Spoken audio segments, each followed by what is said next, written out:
Hello, hello, and welcome to my so-called life. My name is William, and this is the House of Sewing. I hope everyone's doing well, and I finally got the thumbnail correct. It's Wednesday. Happy Wednesday. How's it going? My name is William, and this is my so-called life.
Get the most fun out of life, out of being a mother and wife, with new fashion excitement that's all created by you. On your new Touch and Sew Sewing machine by Singer. Touch and Sew. Another first from Singer. Be the girl with the golden touch on your new Singer Golden Touch and Sew machine. Dozens of exclusive features, like this new built-in needle threader for the golden slant needle, and the push-button bobbin that winds right in the machine. What a wonderful new feeling. You can do all three kinds of sewing: straight, zigzag, and chain stitch. Touch and Sew, the push-button bobbin way. Come sew on one at your Singer Center. Choose from 5 Touch and Sew models from $149.95. What's new for tomorrow Is at Singer today.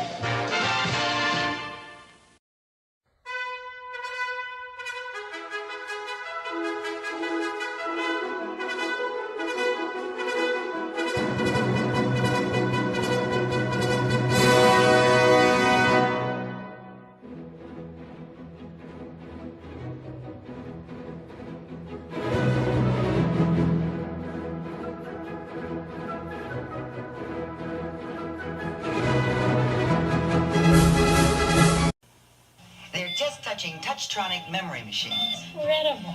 I'm Polly Bergen. Only Singer makes machines this easy to use. Incredible. Like I said, welcome to my so-called life. My name is William, and this is the House of Sewing. When the reason I have a 10-minute intro is because I do a couple jumping jacks, I do some push-ups. Yeah, right. I hope everyone's having a happy Wednesday. I finally got the thumbnail correct.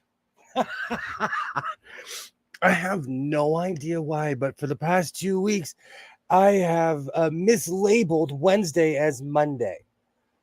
So all apologies to Wednesday. We are finally hearing and acknowledging it here in the House of Sewing.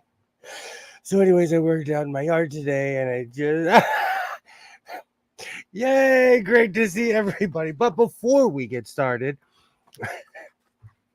this program is for entertainment purposes only, and its content is not intended to malign any religion, lack thereof, race, gender, company, individual, and wigs. All opinions expressed by my so-called life and program participants are solely their personal views and do not reflect the opinions of every single human being on planet Earth. I hope everybody has a great evening flying my so-called life airlines. And if you're having a bad day, if you need an Activia, we have exits on both sides. That's a la izquierda and derecha. I go through tree trunks in 90-degree weather, not bad for a dude with a negative sun defense. In a weird way, I do the same thing, but we do it at like 7 in the morning. We do it at daybreak. Yay! Hello, hello. So, before we get to it, happy National Mutt Day. Hawaii, today's Hawaii's Flag Day, Lifeguard Appreciation Day. I see you. I see you.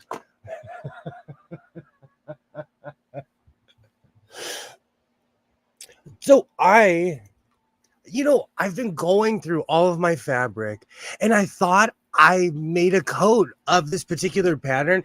And you know what's really funny? I may or may not have. But I am going to make a coat. Hey, Dose. We're going to call you Negative Dose. Oh, I love Dose. You come through with the amazing, amazing thumbnails. Oh. This particular pattern was sitting around my house. But I'm going to get to something in a second that's been bothering me with YouTube. But before, let's get to the business first. I'm going to make a coat this evening with this pattern. I have my shapes cut out. I just need to line the back of I need to line the back piece and the arms. So we're going to get sewing in a second. But I want to point, I loved Buck Rogers. I absolutely love. And I have a bunch of really rare movie posters in my house. I have a ton of Buck Roger posters. A ton. Which is an actually awesome story. But first, before I get into that, I hope everyone's having a great Wednesday. I hope everyone's doing well. Yay! Hello, hello. I want to share something that YouTube has exposed me, and it's true. This is completely true. Hold on, let's I saw him at the fair. Oh, that's awesome. That's awesome. He was at a bunch of really old school Comic-Cons, and he still shows up. I love that show. I never saw Buck Rogers. When I saw the knockoff, but I'm sure how accurate it was. I'm probably going to bring this up a couple of times this evening. I don't know if you can see this, but let's see. Okay, good. Okay. YouTube has exposed me. I don't know if you can see this, but I am standing extremely slewfoot. And you know what? It's okay to have duck feet. For all my people out there who feet do not go in the right direction, I see you and I appreciate you. I'm pointing this out because I jumped when I saw this. I am slewfoot. I am a proud slewfoot. I went and got professional help. It didn't work. I stand at a funny angle. I screamed when I saw this. YouTube has utterly, I don't know if you guys can see that, but go look at my shorts. They are exposing me. And the funny thing is, let's scroll down a little bit. Let's scroll down. Where's that other video? Oh, I make a lot of shorts. I know. And I appreciate everyone. There it is. I'm slewfoot again right there. I am the definition of slewfoot. And that's okay. Never heard of any of these terms, but it's the same thing. No matter where you're from, I'm sure I apologize. I am saying a very old school term, but I stand pigeon-toed. And I don't have a problem with it, but YouTube has exposed me. And something like this, I can't even hide it. So I embrace my inner duck walk. Oh, you know, everybody's mad at AI. They think AI is going to take over. AI is going to put a bunch of terrible pictures of you on the internet. That's what AI is going to do. Man's ready to run it, boy. I am. I don't. I'm joking because I'm laughing. I don't even do it on purpose. I was born that way.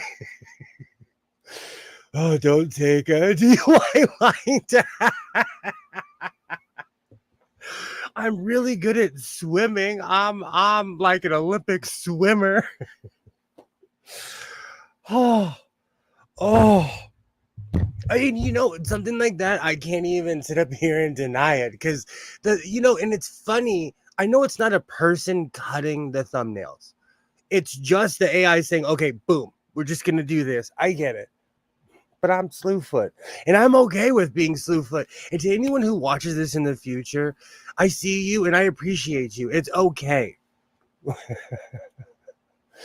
You're the definition of never let them know your next move.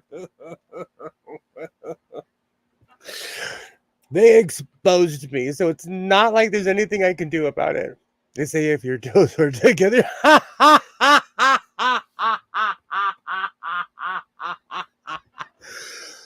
Oh, I promise this is a sewing channel.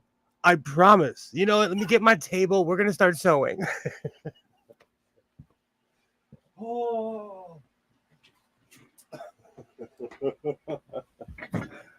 Oh. And quite honestly, I forgot that I stand like this until last night because I posted quite a few shorts and I looked and I'm like, oh, and they did it again and they did it again. But it's okay. It's the body I have. It's the one I was given, even though my feet go like this. It's okay. It's okay. That's a half a bend from letting out a UW. Oh, I am extremely Slewfoot, and that's okay. And once again, YouTube exposed me for that. I can't be the only person on earth, though, that's like that. I cannot be the only person on earth that's like that.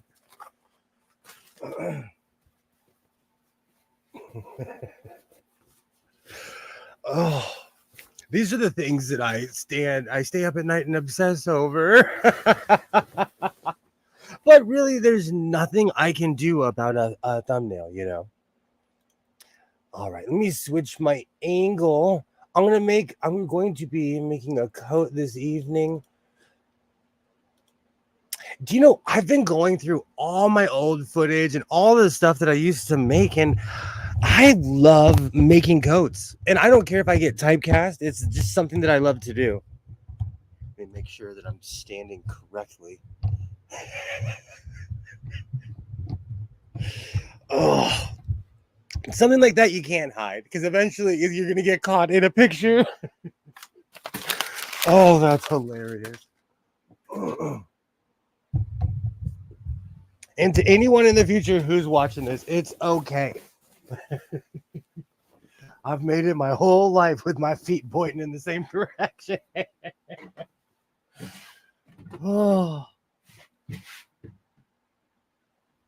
I really do not notice it until I look at my boots. Hey, Skids Crasher, how's it going? Great to see you. Seriously, I hope you're doing well.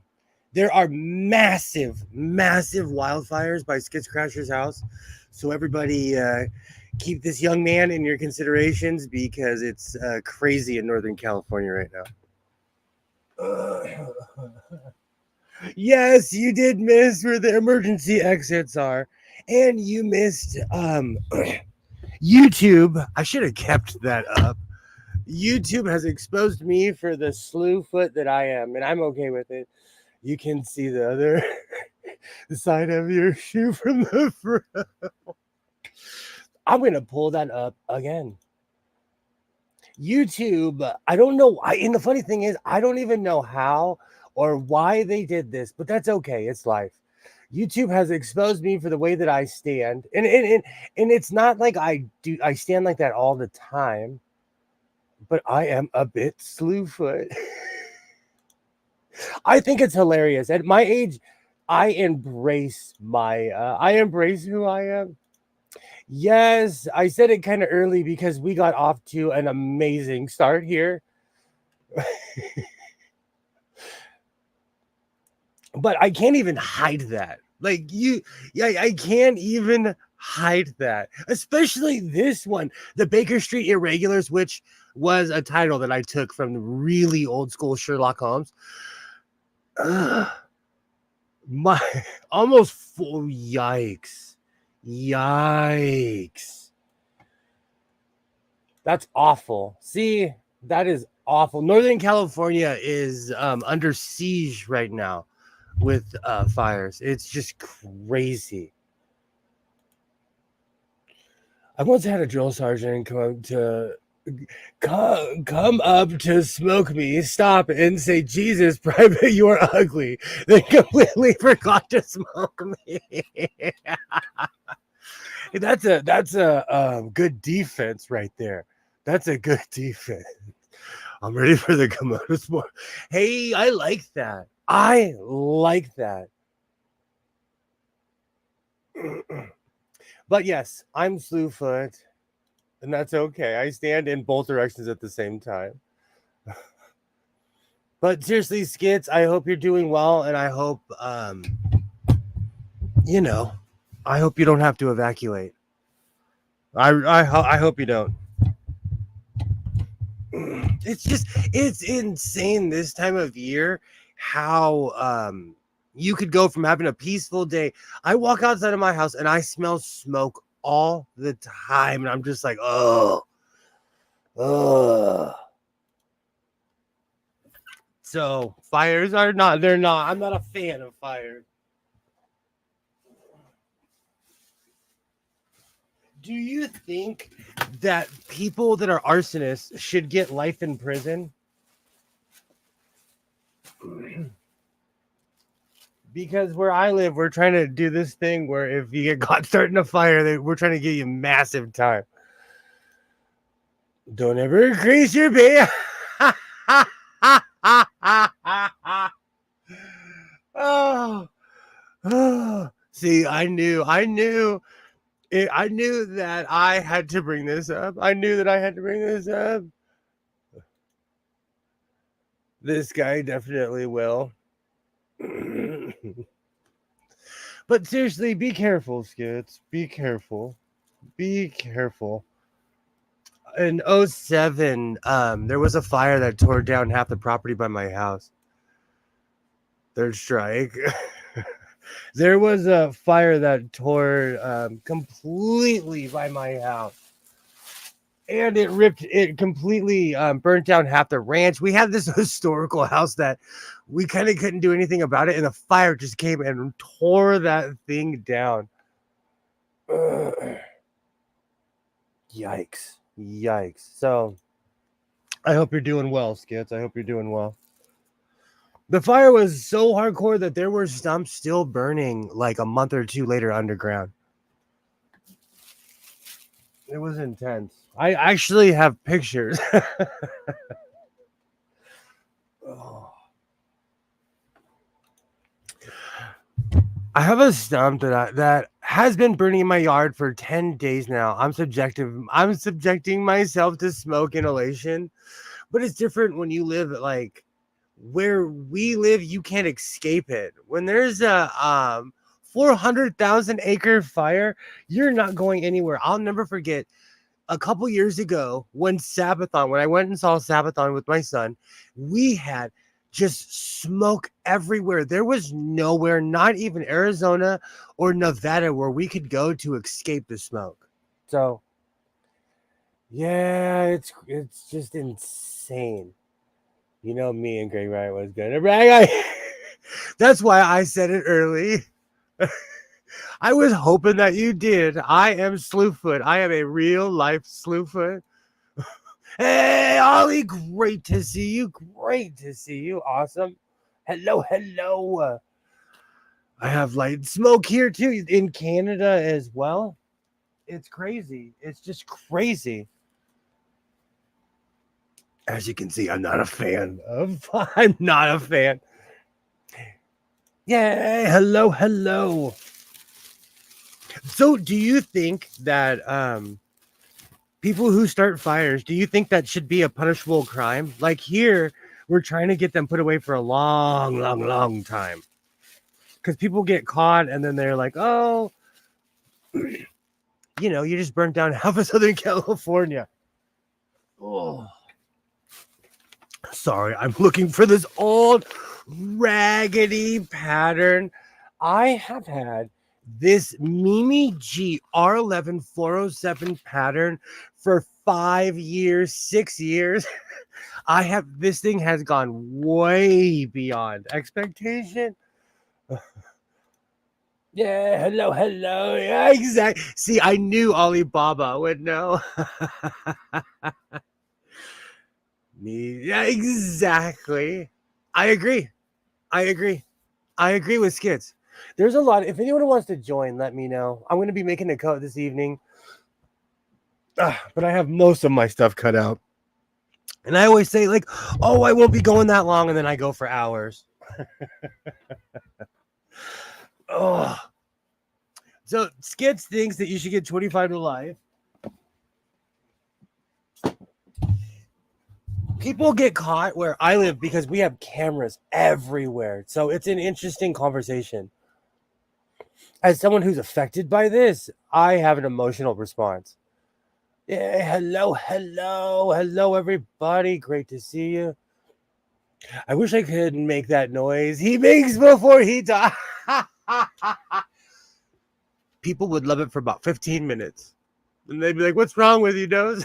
If a man can't handle getting his feelings hurt, he won't be worth anything when the barbarians show up. Dose and I are doing the Lord's work. Oh. It's one of those weird things. I think that people like that should be put away. But, you know, again, it's an emotional response. I come from a place that's affected by wildfires. And so I'm like, no, you shouldn't see the light of day.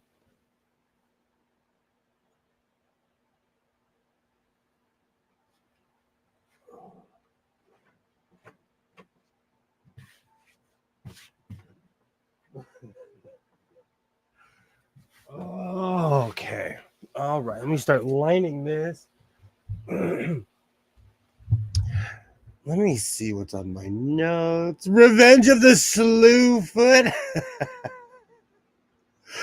Oh. So I have a kind of a weird question. What's the difference between being nosy and being curious? I speak Spanish, and sometimes people say things in Spanish that they would never say to somebody in English.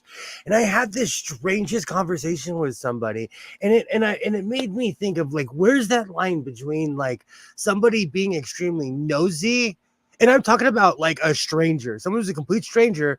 Well, I see this person from time to time at the MMA place, but like I got out of my car and they started questioning me.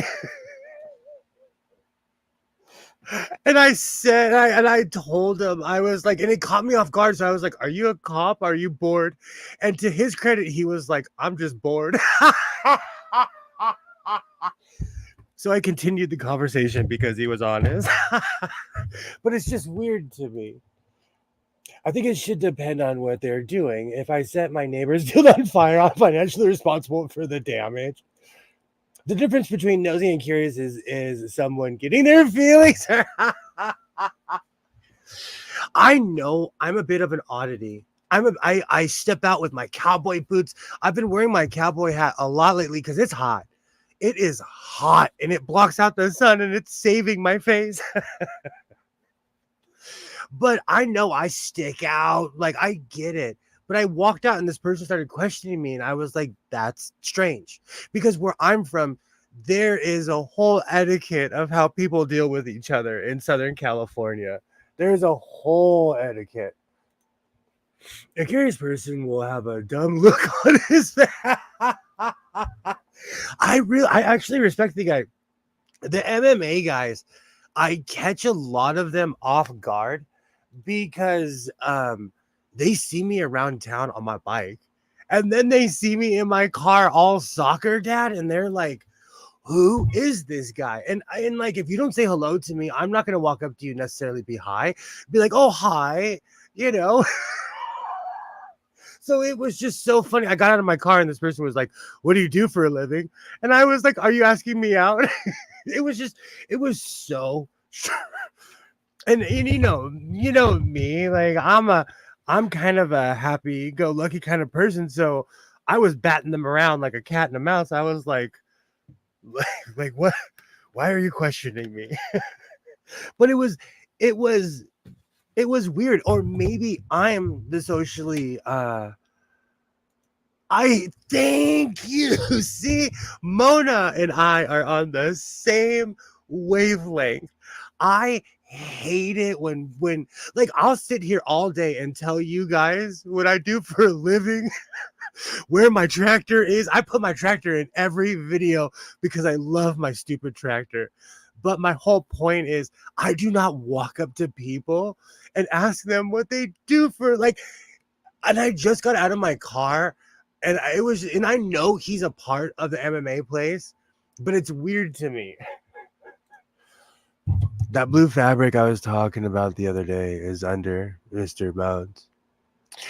Oh, that is a print that you can get at it's either Walmart, Michael's, or any of the like modern day fabric stores. I used to be in a quilting group, and my friend Linda made me a blanket. That fabric is sewing machines. Oh, let me move Posy. I'll grab it.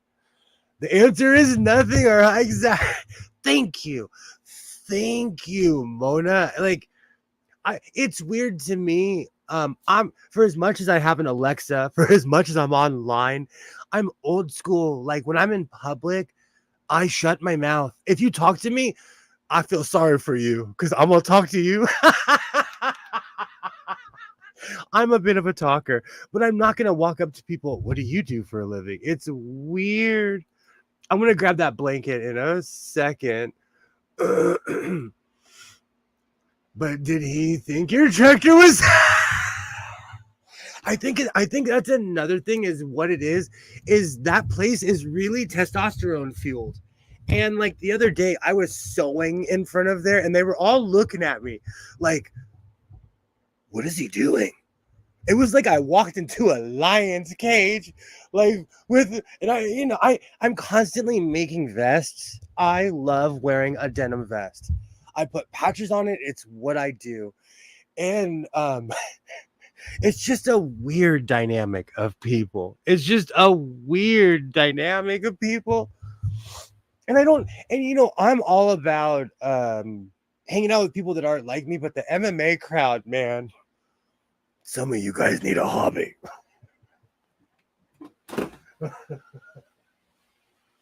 Oh. Whoa.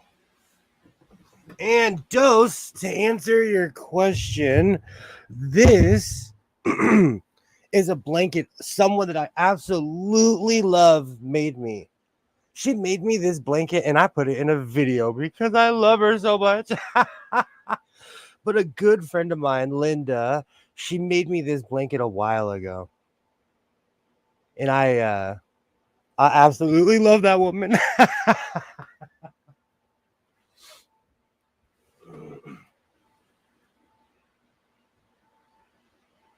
Oh, we'll give the skeleton a blanket. Posey looks cold, anyways. My answer to any question I don't want to answer is, who are you, the government? I basically said that to him. Thank you, Mona. I basically said that to him, and it was this whole conversation was in Spanish. Well, the beginning of it was. Oh, but so I was like, who are you? But it was so weird to me because there was no middle part. He just started talking to me. And as somebody who talks to everybody, I make friends all the time. Everywhere I go, I make friends. There's an etiquette. There is an etiquette to how you act when you meet people in public, and walking up to somebody and asking personal information. That's like that commercial that they show kids now of like, don't say your real name online and don't give away from. Oh, people are so strange to me. But again, I'm old school. Etiquette is a big thing to me. When someone imagine if someone just walks up to you and starts asking you what you do for a living, and then the funny thing is, I told him I work on a ranch, and he looks at my boots and he's like,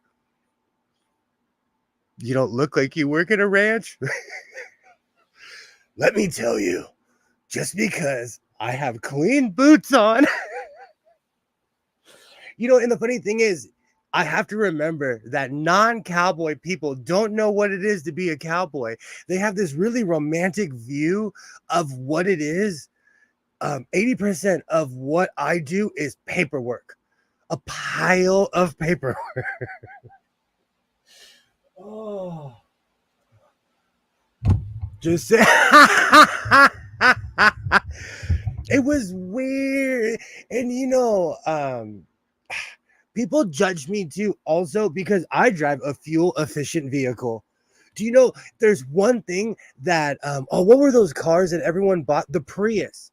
Where I'm from, if you saw someone in a Prius, you were like, oh, they're rich. They are rich because they were smart because they bought fuel efficient vehicles. So you'll never see me in a flashy car. You'll never see me I am all about fuel efficiency, except for my truck because I drive a lot.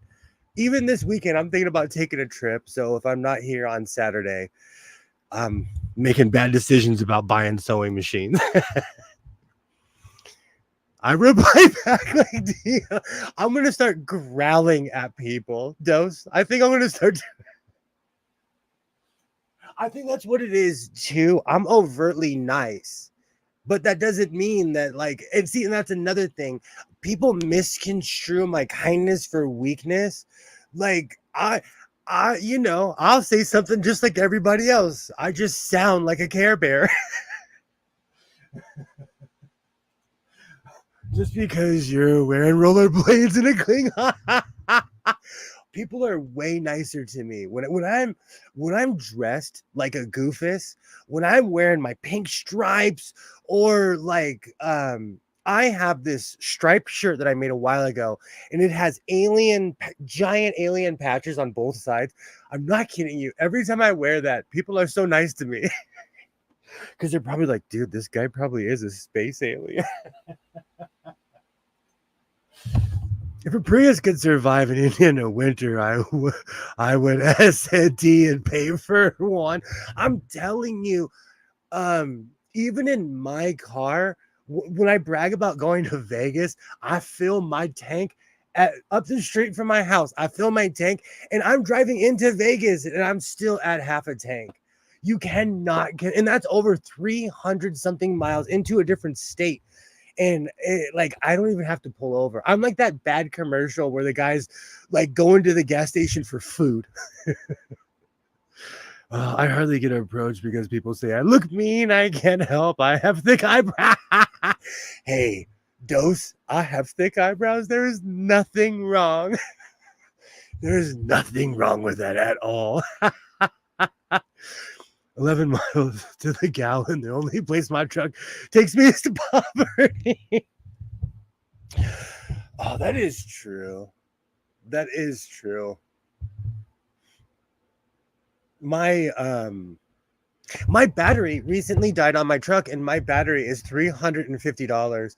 And I can't remember if I got the warranty this time. So the truck is sitting in front of my house right now because I'm going to go do something this weekend. This is like one of the last weekends before school starts. I know that sounds crazy, but in Southern California, they start the school year in the middle of August. So after next weekend, I won't have as much freedom as I used to, but we'll see.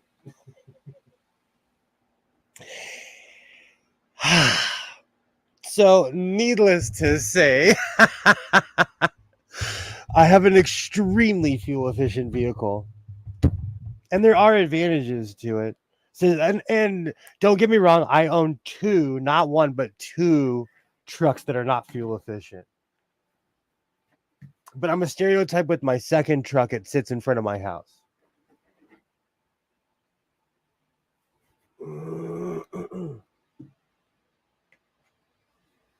Perfect. I hope everybody is having a beautiful Wednesday. I finally properly labeled my thumbnail. I think that should be pointed out. Yay! My kids start back to school on the 13th. You see, I'm an extremely nostalgic person. I always say, oh, back in the day. But for as long as I could remember, and people before me, the kids didn't go back to school until after Labor Day. Hi, Pam. How's it going? Great to see you.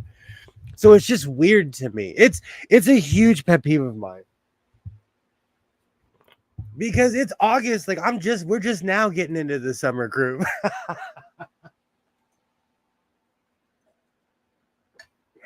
How often do people approach each other again? Hey, great to see you, Pam. Great to see you. You know what it is too, is that people rarely approach me, but in this particular world, these people see me every day because my son is training there every day, and a lot of these people are not necessarily up on modern etiquette. Let's be real. They're sitting around, they're old school gladiator type. So I'm surprised this didn't happen earlier. And the funny thing is, it wasn't overtly rude. This person wasn't like challenging me or anything. It was just the way they approached me was the straight. We don't talk to people like that anymore. And I felt bad because I told him all of this. I was like, bro, you approached me terribly. You should work on that. Oh, good times. Good times. Yay. Hello, Pam. Great to see you. Great to see you. Everybody should go subscribe to Pam's channel. I miss her lives. We just give the head nod and keep moving. That's how it is here. And I am constantly fighting this weird stereotype that LA has. We have an underbelly like anywhere else, but most people, it's like anywhere else. In my neighborhood, it's very Mayberry-ish. My neighborhood, it's Mayberry. I wave to my neighbors. There's literal white picket fences here. When my son, when I pulled in my driveway after MMA class, there was some girl learning to ride her bike. I was like, good for you. We live in Mayberry. So most people mind their business here. I had to explain the Midwest. Half nod to so many people. It's like when a dog wants to rub that. Oh, Pam, you're just missed. That's all. You're missed. You inspired me to start making overalls. During the winter, I live in coveralls and overalls, and you inspired me to start going out of my box and sewing things. So you are always appreciated here. Nope. Sorry, I jumped past Greg's. Being a goofy white guy, people make a beeline straight for me. I have an entire conversation with people and I have no idea who they are. I just described it. I will behave. Yes, yes, we have to behave with Pam. We have to behave on Pam's channel. Here, this is the island of sewing misfit toys over here. Oh yeah, I was lining things. It's just it was weird to me. And you know what? Again, I'm old school, and so there's a certain etiquette. There's a certain way I carry myself. I treat people how I want to be treated. So when I'm in public, I smile. Ever since we stopped wearing masks, I I smile at everybody because it throws people off. There's been so many times where people are like, especially where I live, because you'll get that occasional overtly gangster person and they're staring at you and I'll smile and they're like, they don't know what to do. Yay! Hello, Andrea. How are you? Great to see you. Great to see you. Awesome. Yay! Hello. I'm not always a hooligan. Do you know what's funny? I wear, because I'm really into hockey, I wear a brand of clothing called Hooligan Hockey. And that's actually a t-shirt that I have. It's a guy with a top hat. It says, I'm not always a hooligan. Yeah, I think I might have to take a snack break too. I've had too much espresso. Yay! Hello. Great to see you. Great to see you. In the Midwest, we smile at everyone. You see, that's what I do. It really throws people off. It really does. I have a really where I live. It's a really weird mix of people because I want to say 55 to almost 60% of the people who live here are not from here. They're from somewhere else. So people bring their etiquette with them, and it's really funny. I'm always like this. I'm not welcoming I'm not welcome in most channels. You're welcome here, Greg. You are welcome here. Yay! Hello. Great to see you. Awesome. I always found that was funny. Well, I moved when I moved to Oregon. People in Oregon size you up. They don't necessarily like. I remember my first month there, I didn't have any friends. And then a month later, all of a sudden, it was a party. I think this was like mid-internet. This was like we kind of had the internet. This was like early 2000s. In the Midwest, when you make eye contact with someone, you have to acknowledge it, but you don't want to have a conversation, so you just give half a head nod. Do you know, I never thought about that because people are wearing sunglasses here all the time. I wear my sunglasses, but because I'm trying to be an example for my son, I do not wear them inside because I think that's rude. But again, I used to do that. And I didn't even notice that behavior until I didn't want my son to copy that behavior.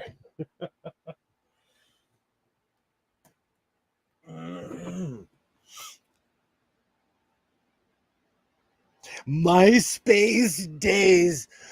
Oh, 100%. Absolutely, Greg and Andrea, you were both 100%, right? Those were the MySpace days.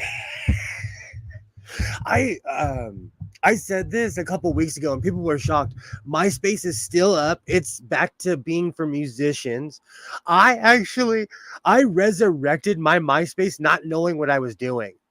I had to they made it hard to navigate. Let's just say you have to be a computer programmer. Oh, but MySpace is still up and operating.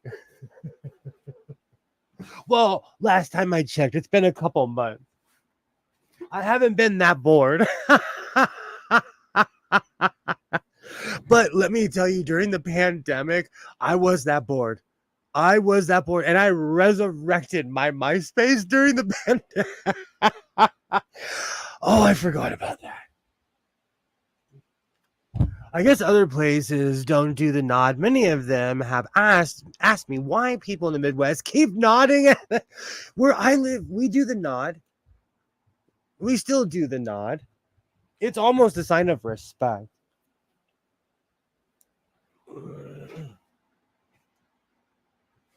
But also, like, I'm not going to sit up here in front. I do live in LA, so people ignore each other, which, like, when I lived in the city, I kind of liked that. I won't even lie. Like, when I lived in the heart of Los Angeles, I don't know. It was weird. I liked walking around and being a nobody. I know that sounds strange, but I loved being plunged into the city and no one knew who I was. And you'd occasionally see a friend on the train or something. You know, you'd get a routine. But I kind of miss being a nobody in the big city. I know that's weird. The wave and the nod, absolutely. In my neighborhood, we all wave. I put that in one of my shorts or one of my videos. Like, I was waving at my neighbors. My neighbors, my neighbors across the street, they've known me for quite a while, and they still walk out of their house, and they're like, "What are they doing?" And I asked their son. I asked their son. I'm like, because they speak Thai, and so I asked their son. I'm like, "Are they talking trash about me?" They're like, "No, they're just shocked that you know how to sew." Oh, good times with neighbors. Good times. You can't be rude in the Midwest. You have to do something. You know what's really funny? I wondered about that because I'm where I'm from, people are overtly rude. They will blatantly ignore you if they think that you are not a millionaire or a movie star. Is it like that everywhere else? I've traveled quite a few places, but I always say it's different visiting somewhere than actually living somewhere. I visited the Pacific Northwest a bunch of times. When I lived there, it was completely different. Texas, I spent some time in Texas. Texas was everything I thought it was. I'm kidding. But what I'm saying is, and that's another thing. To me, people in Texas were overtly nice. But was that because I was a tourist and everybody knew that I was a tourist? A long time ago, there was a strike in Brownsville, Texas, in this manufacturing facility, and they brought in scabs. And I thought the people, they brought us in on buses at night. I thought the people in the town were going to be mean to us. They were nice. They were so nice to us. It wasn't even funny. So you never know.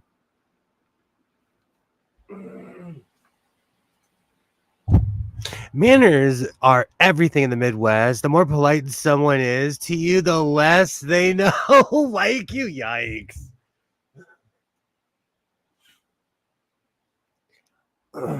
I'm polite because I want people to treat me that way. But also, I'm not a naturally angry person. I think like anybody else, I've lived a life. I have opinions, but I'm not like rah about it, you know? It's one of those funny things.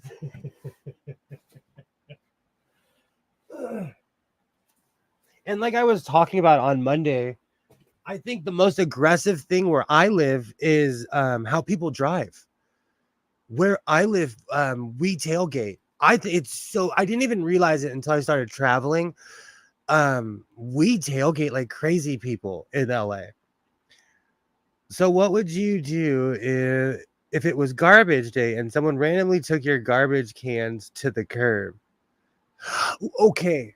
So that's okay. We do that for each other in my neighborhood because we leave all of our cans out on the street. What we do is we drag the cans back on the property line. I've been doing that since I was a little kid. I've never got a complaint. Especially like with the new neighbors, I try to show them like I only look scary. I promise, I only look scary. Say thank you. Absolutely, absolutely. We do that where I live. We do that.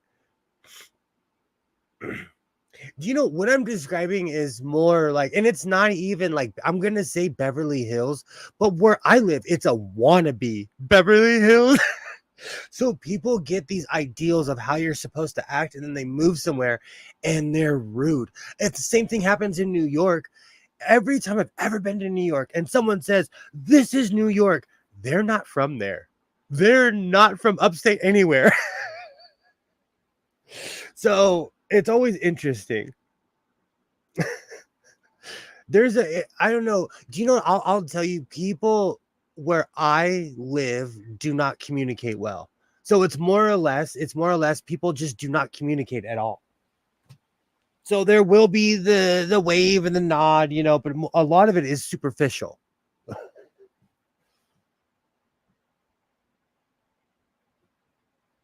Honestly, most of it is just keeping up with appearances. But let's be real, isn't it like that everywhere else? Like, I'm friends with a couple of my neighbors. I have a neighbor who is a commercial actor. You have if you watch TV, you have seen him a million times. He plays the piano. He's a normal person. He has a 9 to 5 like anybody else. He happens to be a commercial actor, but he lives in my neighborhood, so he's not like a gajillionaire. I guess if they saw me, they would say thank you. Just the good deed of the week around the block. Absolutely. Absolutely. And I'm one of those people like if there's a knocked over trash can when I'm driving, I'll get out of my car and pick it back up. We like neighborhoods go by the wayside because people allow them to. And I'm one of those people that like, I'm not going to say anything to anybody, but I'll definitely pick up a trash can if it drops. It's kind of a weird thing. Like, it's rude to complain about a project you're working on in your house because it's expected they'll offer to. You know what's really funny? I live in an extremely that's called dry begging. Dose once again. I got in an internet fight over somebody because of that picture. Oh, that's funny. I live in a place with a very high concentration of Mormons. And I learned there was one time I was bringing in my groceries, and we get a lot of Mormon missionaries, and they're young. They're so young. And I had a lot of food, and I was by myself, and I was going back and forth, and they were like, hey, can we help you? And I was like, you guys can help me tar the roof? And they were like, yeah, we're ready. They were serious. They were going to. Dry bacon is abusive in the manner system. They were going to help me retar my roof. So I've learned to be careful because I'm extremely sarcastic in certain situations.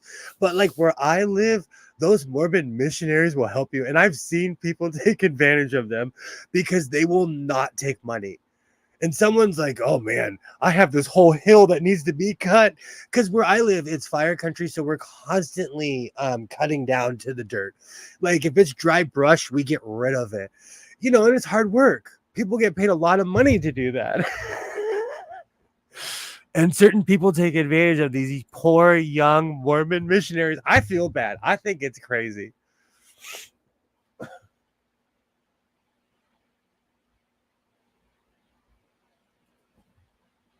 Why that jumped off. I need some water. Hey, if you ask for help, it's rude to refuse. I just feel bad because a lot of them are unexperienced, like 19, 20-year-old kids. We give them water and stuff. It's a whole issue with the missionaries. Because they send them here not knowing it's hot and they're wearing suits.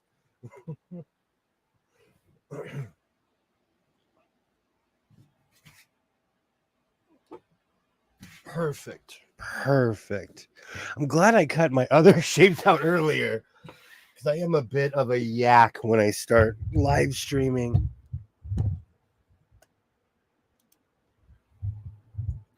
Well, one of the reasons I brought that up is because LA has this really hardcore reputation of people being rude. It's only a certain concentration of people. Most people here, it's like anywhere else. I'm not kidding you. It is like anywhere else where people are polite. People open up doors. The whole excuse me thing needs to be worked on, but that's life. The only rude people around me are oh. This is why people in the Midwest never talk about personal things. Dude can be dying of cancer and won't speak a word about it. I actually knew someone like that. It was really sad. I actually knew someone like that. We didn't know until the very end. Get the hell out. To be fair, when I'm in vacation mode, get out of my way too. I talk about this all the time. Pre COVID, I used to gamble a lot, and I stopped gambling, so I actually understand that impulse. And you know what's funny? I blame the casinos because I started winning a lot. I started winning a lot, and I kept coming back. And every time I go, even now, 5 years later, I still get all of my rooms comped and everything. And I do not want to know how much money I spent when I was gambling.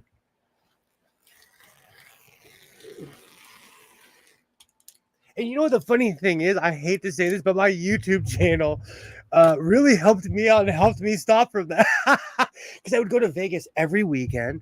I started staying for free, and I kept winning. And when I say winning, I was winning 800, 900, 1,200 all the time.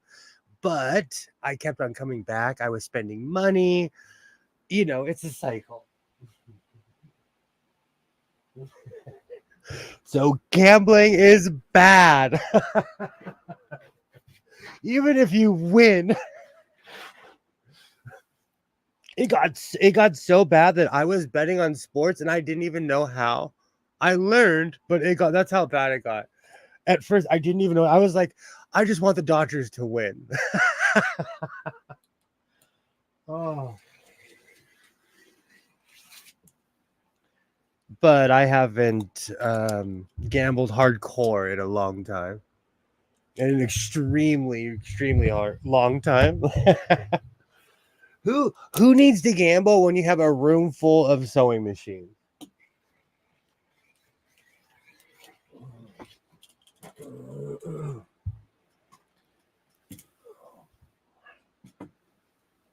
Perfect.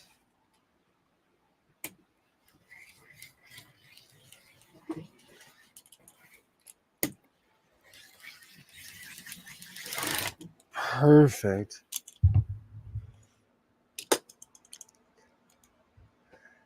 Is that an eagle hiding by the flags? Yeah. Yes, that is a giant eagle head that I bought years ago at Walmart, and everybody calls me a furry now. But that was pre-internet before. And when I say pre-internet, pre me being on the internet, it was a giant head in Walmart and a bin for $20. You got to be one of those dudes who ends up playing a game with Chinaman when they start cutting. I was a bad gambler and I quit. I went like the pandemic actually helped me. Oh, I do, Joes. I am in a room full of stuff.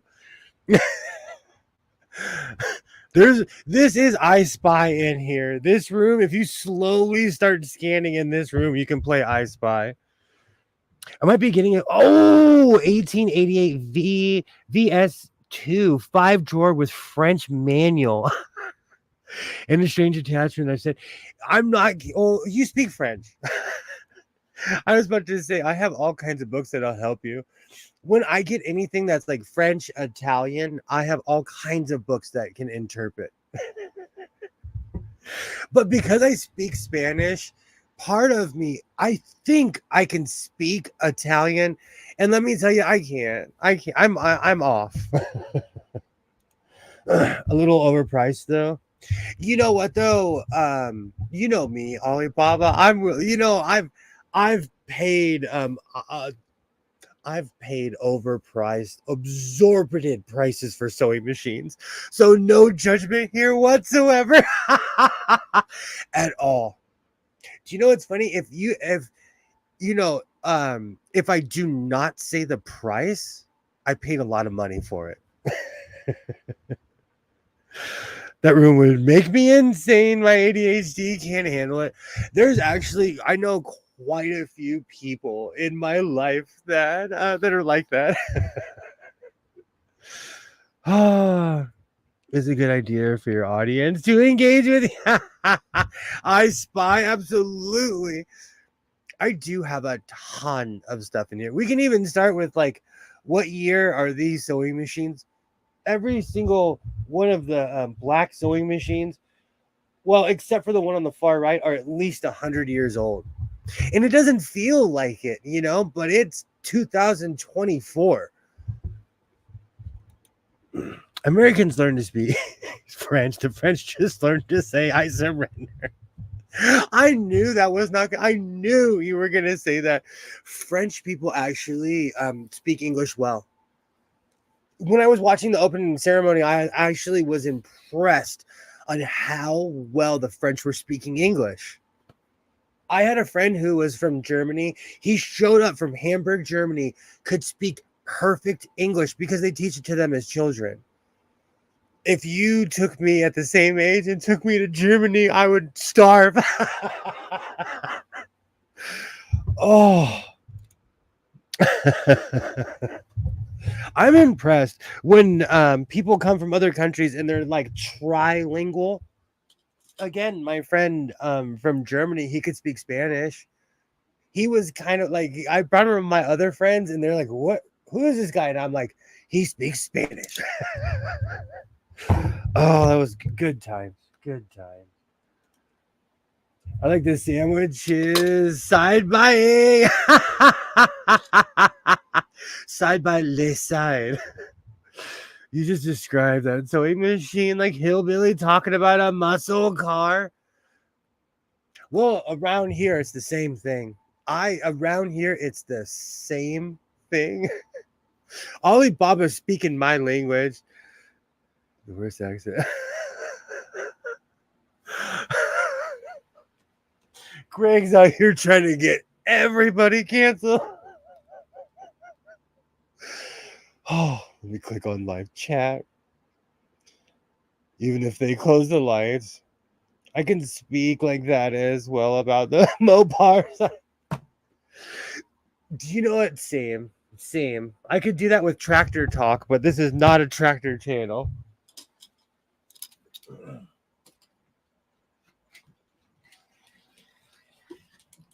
Oh, right.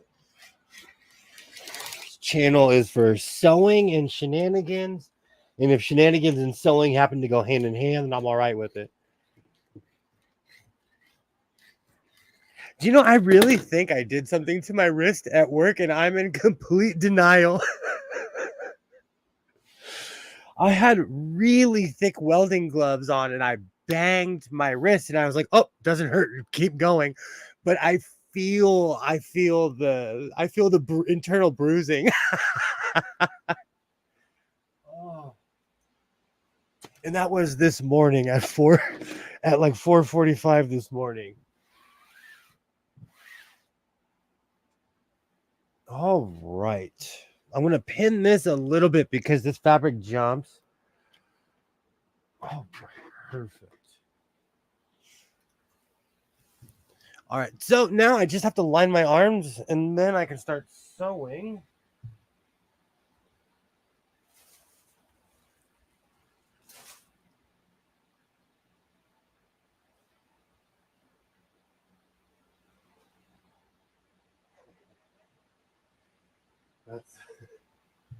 I'm trying to line it up perfect on my piano, which isn't happening. I have no respect for the English language, but when I hear French attempt, I feel the urge to defend it. Do you know what's really funny? One of these days, I'm going to get one of my old school workbooks and I'm going to do a whole stream in some terrible French. There was one time, I have no idea. My pops and I, we decided we were going to learn how to speak German. We spent 6 months. And let me tell you, I don't know how to speak a word. I have books. I had the Berlitz and everything. It was so difficult. Oh, and there's a few things I could say, but it's awful. And I would know what someone was saying, but like, oh man, it's different. I learned a few languages as a child. It's much easier when you learn languages as a child.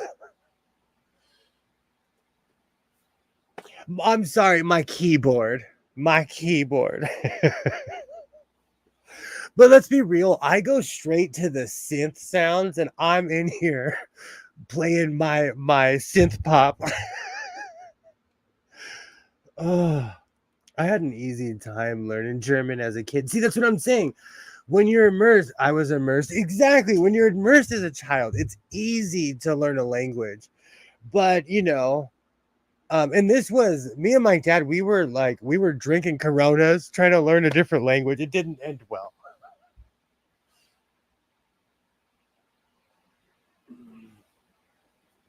I'm sure if we were much more astute, we would have learned to speak a language, but we turned this room into a speakeasy. And so we were trying to learn German. It was all in good faith. English has no rules and is completely arbitrary. There is no right or wrong way to speak it except the way the French do. They do it wrong. Oh, Greg, I know so many French people, Greg. I know a ton. I was going to say, out of all little random stuff in there, you got a big ass piano. No, I have a keyboard. About every 6 or 7 months, I pull my keyboard out because I wanted to be Roger Troutman so much when I was a kid. I wanted to be like Zapp and Roger. And if they didn't have copyright strikes, every other song would be Zapp and Roger. But their music is extremely protected. And so I've always been in love with that synthesizer sound, the keyboard piano sound. And in a weird way, I've known how to play piano sideways since I was a kid because of Roger Troutman. And I took lessons later in life, but I never took lessons as a child. What are they gonna do? Smoke a cigarette and look at the window. I've seen whatever movie Greg is talking about right now. I've seen that movie. Oh. Okay.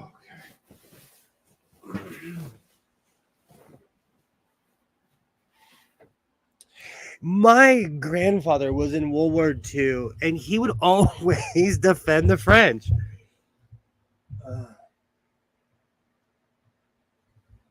So I kind of go by someone who was there.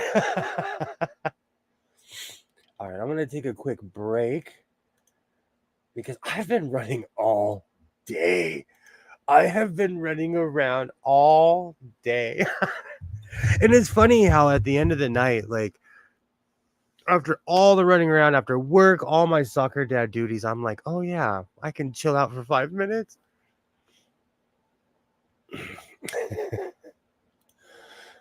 Andre the Giant was French. He didn't smell. Legend, absolute legend.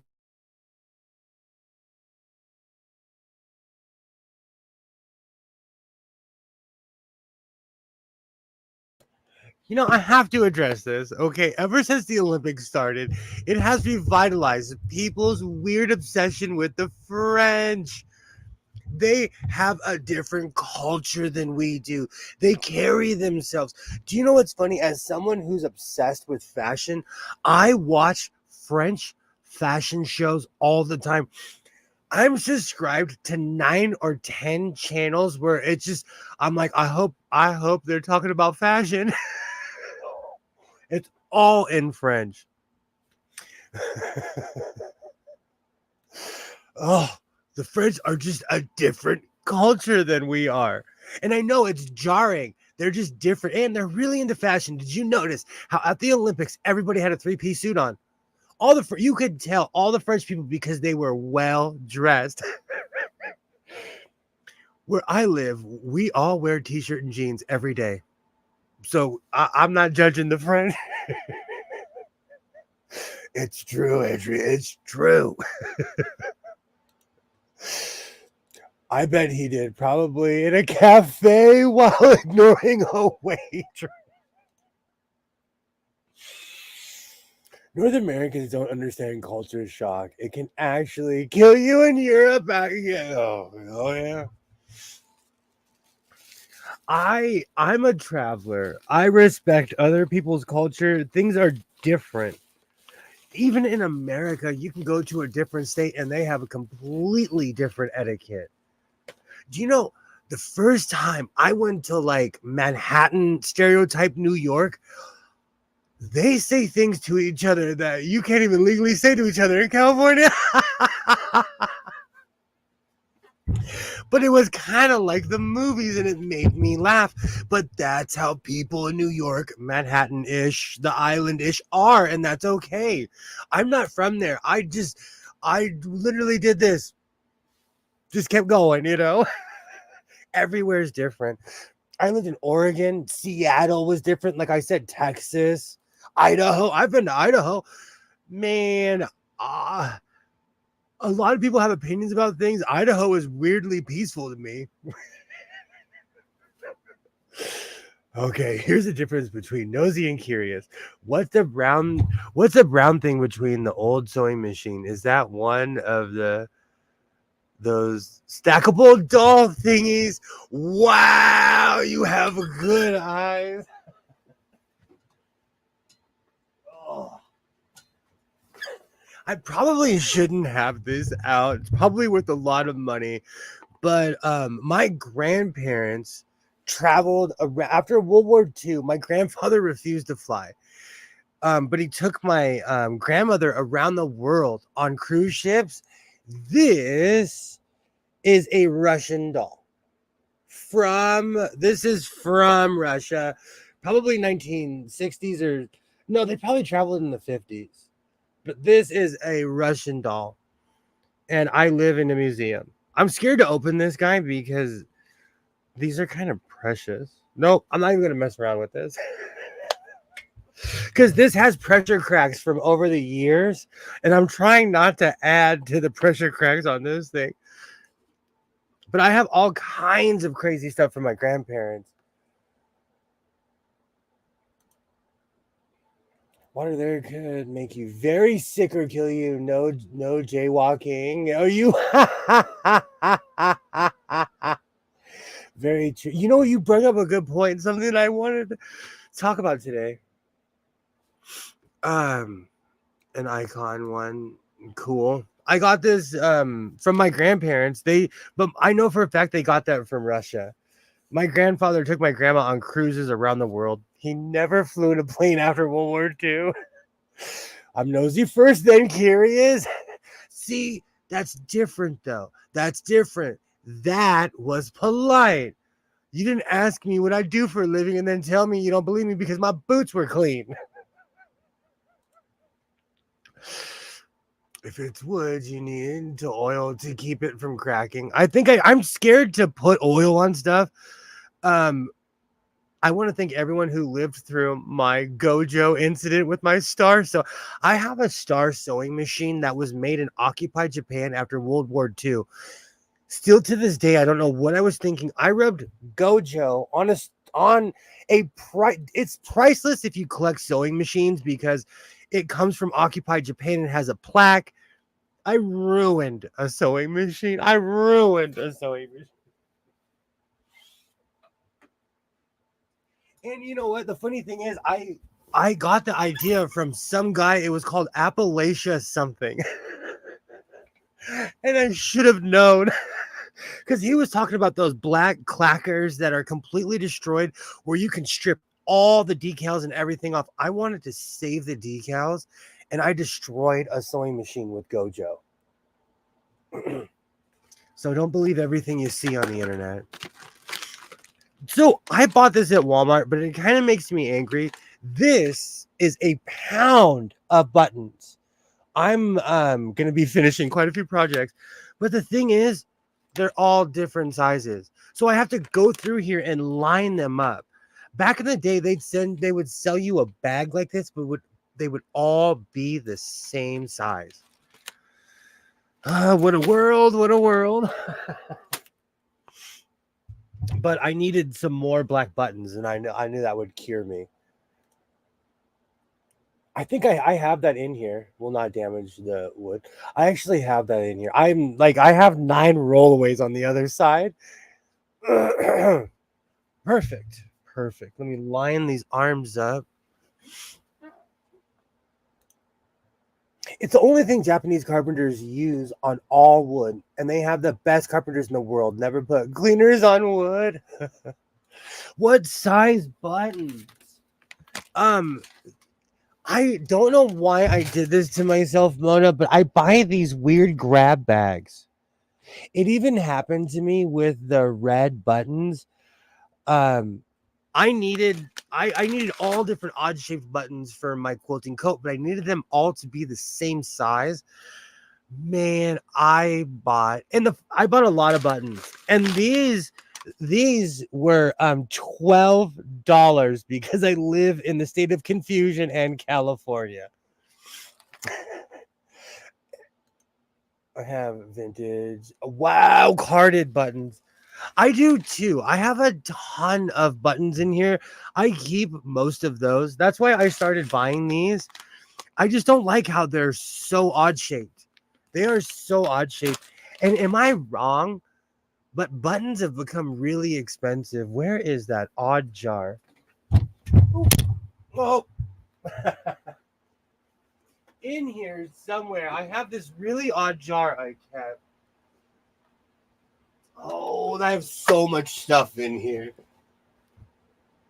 But I thought it was crazy for a jar of buttons, like a wannabe mason jar. It was $15. We're gonna call you Benjamin Dose in a funny way where I'm from. People already do. People tell me all the time, they're like, oh, you haven't aged. And I'm like, thank you. Tell me more. If you ever want to go down a great YouTube rabbit hole, just look up Japanese woodworking. Awesome. I have actually fallen in a rabbit hole of people walking around Japan asking about ethnicity. I found it in this just strange rabbit hole. I have boxes and tubs of buttons. You know, that reminds me, I need to get everything together. Behind Master Chief, I have a bunch of fat quarters and all these things that I bought randomly at thrift stores, but I'm gonna make pants, but I need to organize. Is it a Cali thing to have a bandana in your back pocket? I see the Crimson Bloods do it. Okay, I'm gonna tell you the honest truth why I do it, because I get hot. This is a cut off t-shirt that I use because it gets so hot and I'm constantly wiping sweat away from my brow. So from the working class standpoint, I keep bandanas in my back pocket because it's hot as Hades where I live. And with my cowboy hat, I wear a bandana underneath my cowboy hat because I ripped out the lining, so it's only buckram. There is nothing between my hat except for me and my bandana. They build entire houses with a single nail, screw, or glue. Wow. I'm actually fascinated.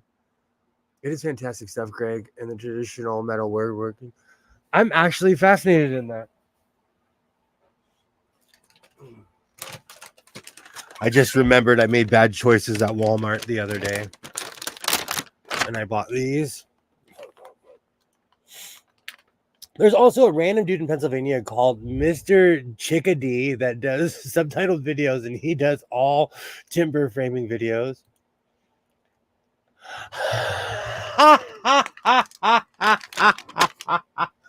I need to do a video about this. I'm actually gonna wash a couple of my hats tonight because I'm gonna take a trip. I keep on talking about it, so I'm gonna do it.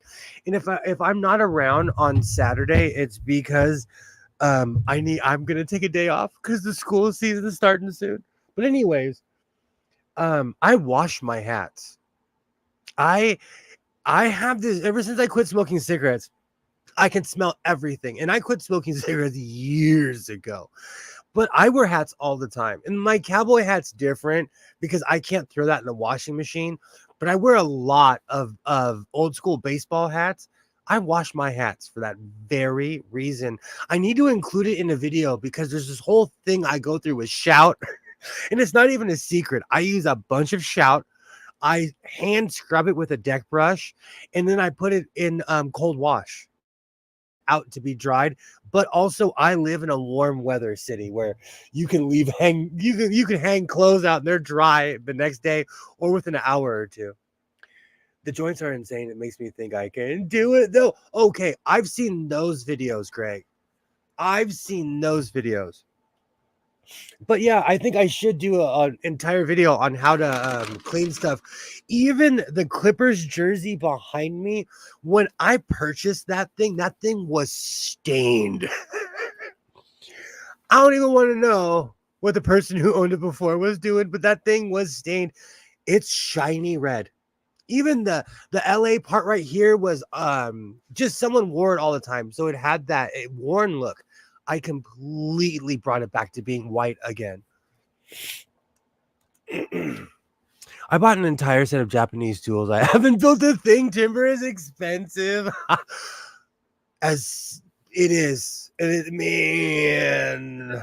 When we put in lumber orders, every time I'm like, I'm in the wrong business. I am in the wrong business. Oh. I'm going to take a quick break. I'm still mad about the buttons, though. How come we can't get a 1 pound bag of all the same size?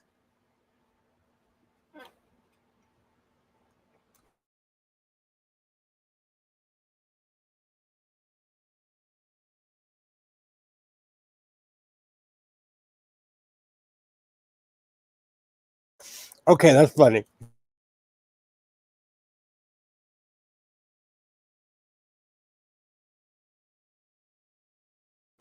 I've always wondered about that. Like, if you live out in the middle of nowhere, can you just go and chop a tree down? Because, like, here, everything is owned by somebody. Can you just walk in the forest and chop a tree down if you live in the middle of nowhere? You need the right kind of trees. I've always wondered about that. Because even here, like when we down trees and stuff, every part of that tree gets used. Every part. They want to push product. The more buttons you don't need and have to get another bag and then a second bag. Thank you. It's driving me nuts because in this new era, I have yet to find uniform buttons. And I know it sounds weird, but like I sew and I make a million coats. So I need buttons. It is the strangest thing to me, Alibaba. I don't get it anymore. This has been going on for some time. And keep in mind, I bought this at Walmart. I know what I'm getting myself into. I know where it comes from. But it's the same at all the major manufacturers. It's just weird to me. Trust me though, I've been planting white pines all over my property. You don't know what you're doing in No, you can just steal timber from someone's land. You can't steal timber from someone's land. I'm not gonna lie, my skills are as an art. Okay, you know, I actually learned a lot of skills in Oregon, but as somebody who facilitates things like this for a living, it's not necessarily the easiest thing to do at all. At all, dropping a tree is not necessarily the easiest thing, or finishing a coat without yakking for 2 hours. No, but this is what I love to do. I always say, if I wasn't up here live streaming, I would just be like in the chat somewhere in some random live while sewing. Perfect. All right.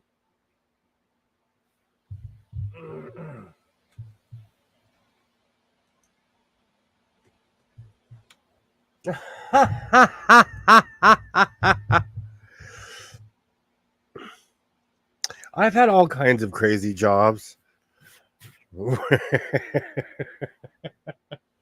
That comment made me laugh. I've had all kinds. I worked as a painter. I worked at a slaughterhouse. I worked all kinds of crazy stuff.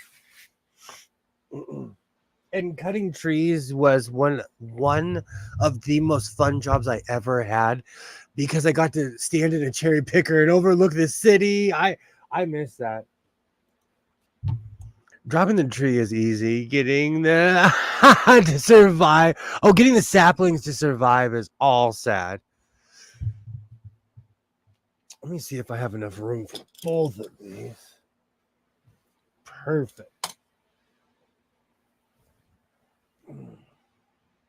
And I don't have enough room for both of them, so I'm just going to cut this one and move on with my life. Oh, I'm just remembering. I have all kinds of amazing things in my freezer, right? And my son made pork ribs today, so there's ribs in the fridge. Do you know what's really funny? My son has all kinds of chores, but I found out he's an amazing cook, so he cooks a lot. And I'm not kidding you. I think it's because he's of that age where he absorbs information. Man, that young man can cook.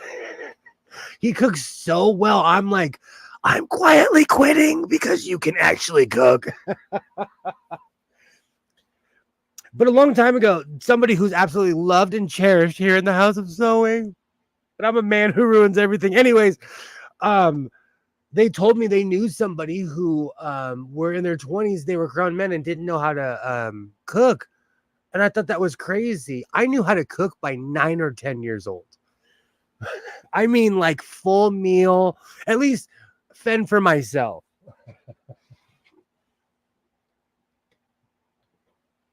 So now my son has a life skill, and he's like 15 steps ahead of most people in his generation. I use all handsaws and have taken down multiple 75-foot trees. I would say it's easy if there's nothing for the tree to hit. Wow, you don't use chainsaws? I play the chainsaw song. Ba-na-na-na-na-na. Or the jackal song.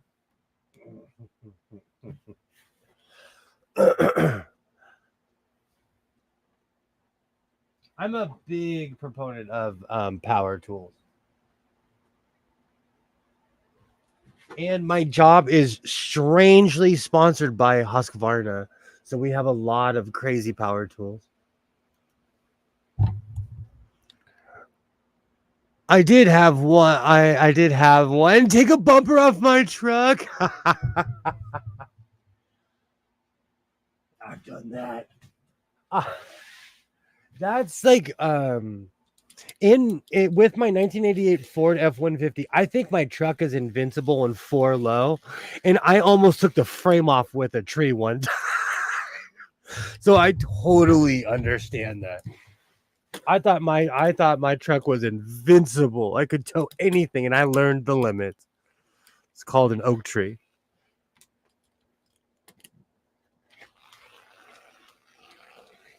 Which, if anyone's wondering, it's illegal to cut an oak tree, and at least where I live, if it's alive. If it's dying, you can do anything you want to it, but if it's alive, you cannot touch it.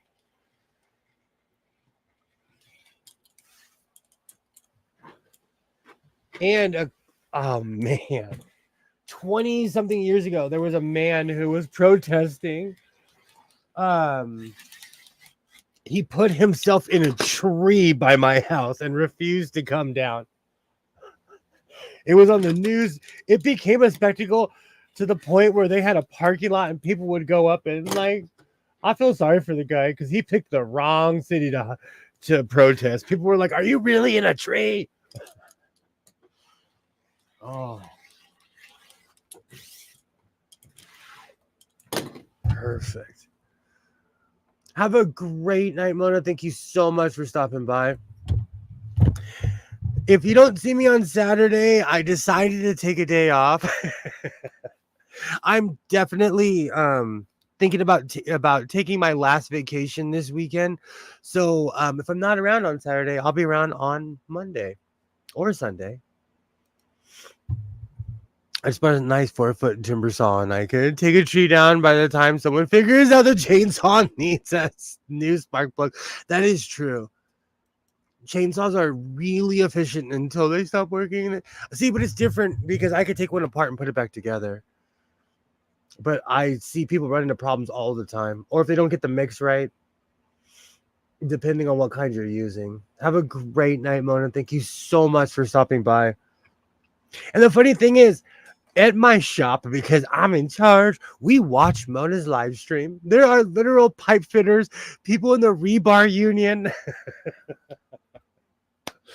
Oh, good time. Good time.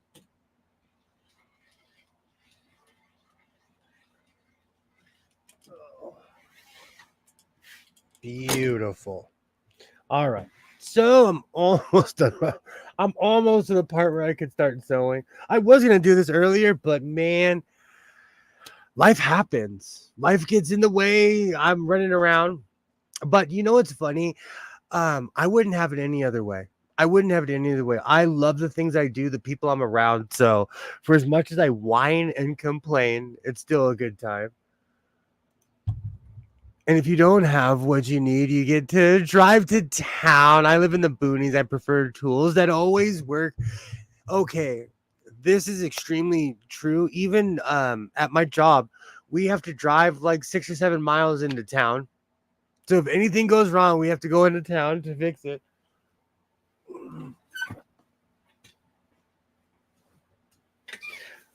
So that is extremely true. Oh, right. Beautiful. Oh.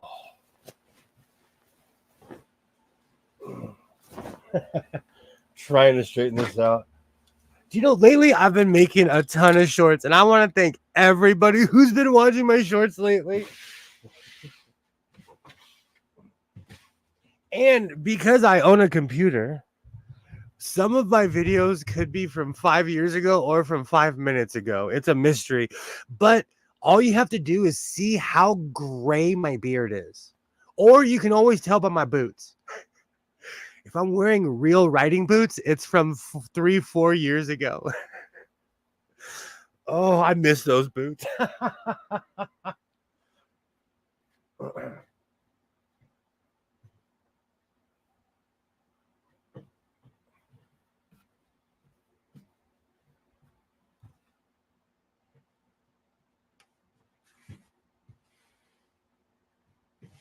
Perfect. Like machines, always use analog. We had a kid buy a set of digital ones. Then the battery died. We spent the rest of the day mocking his stick. Do you know what, though? I do feel sorry for the younger generation because they do really rely on technology. That is one thing I even try to teach my son is self-reliance. Because I've said this, when the power went out, I watched my son go through withdrawals where he was like, "What are we gonna do?" I was like, "Man, we could do all kinds of stuff. The power's out. We can do all kinds of fun stuff." And he freaked out. Made me use up all the minutes on my phone. Oh, good times.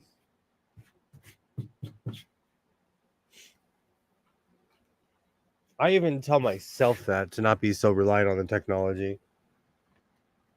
Okay. Beautiful. This is gonna be when I finish this. This is gonna be amazing.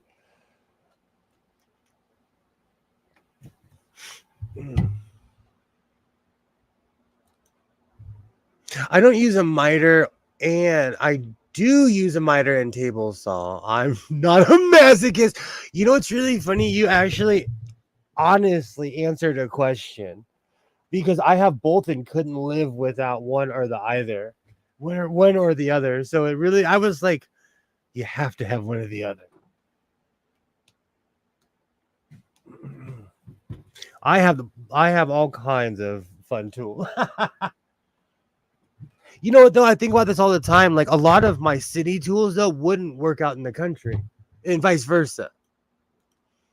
Oh, Greg, not a miter box and a back saw.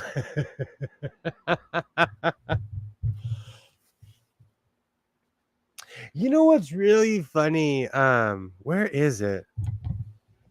I had a Black and Decker saw that was from the night. I had a Black and Decker saw in this room.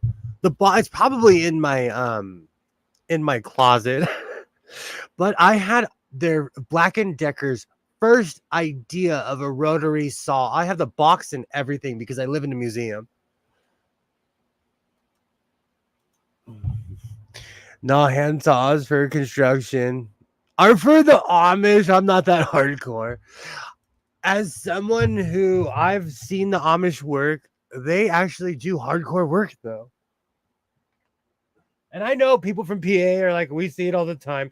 It was amazing to me. It was amazing to me.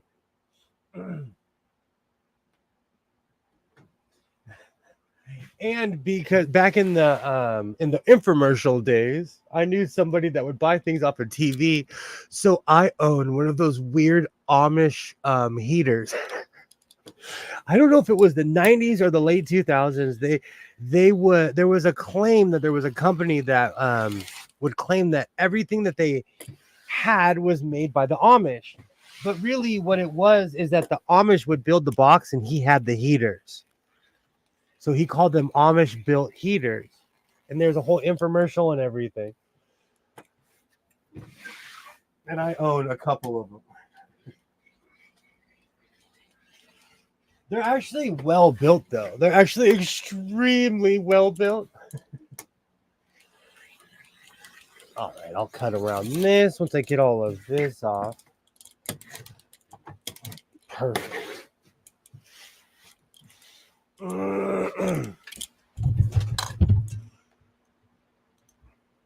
The rotary saw that zaps you. It's a Black and Decker something. It's like their first rotary saw they ever invented. I had it here forever. It was like Rotomatic. You know, I love anything that's old school.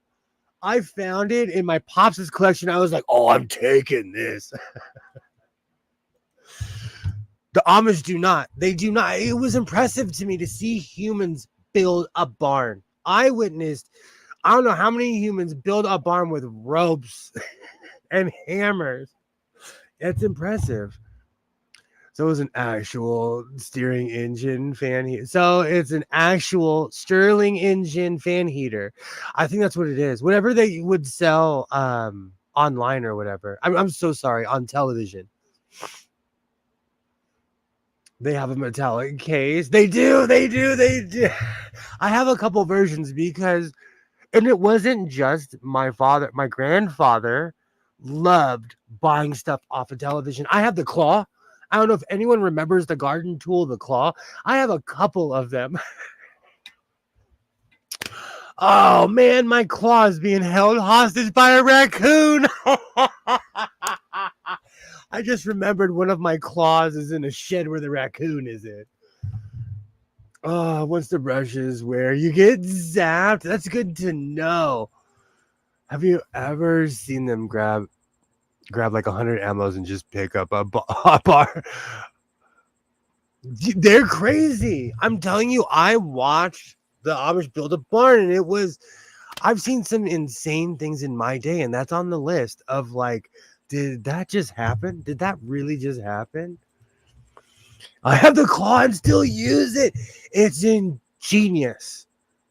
The claw, as somebody who's constantly tilling soil at his own house, the claw is an amazing, ingenious invention.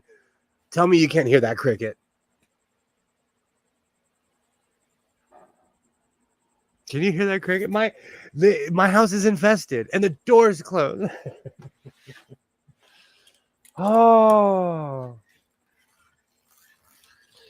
man, I really did something to my wrist at work this morning, and I've just been in denial all day because I'm pushing down with this rotary tool, and my wrist is like, I don't know what you were thinking. You're having 20-year-old thoughts in a 40-something-year-old body. Oh, I really did something. I'm laughing because I hurt myself at work this morning, and I just walked away. I'm like, I'm fine. I'm fine. Oh. Oh. Have you been to Amish Acres? Is that where they all go to retire? They will straight up grab a barn, lift the whole thing, and carry it 3. I'm telling you, I wish I had a work. You know what it is? I wish I had a work crew like this. Do you know the things that you can get done if you had a work crew like that?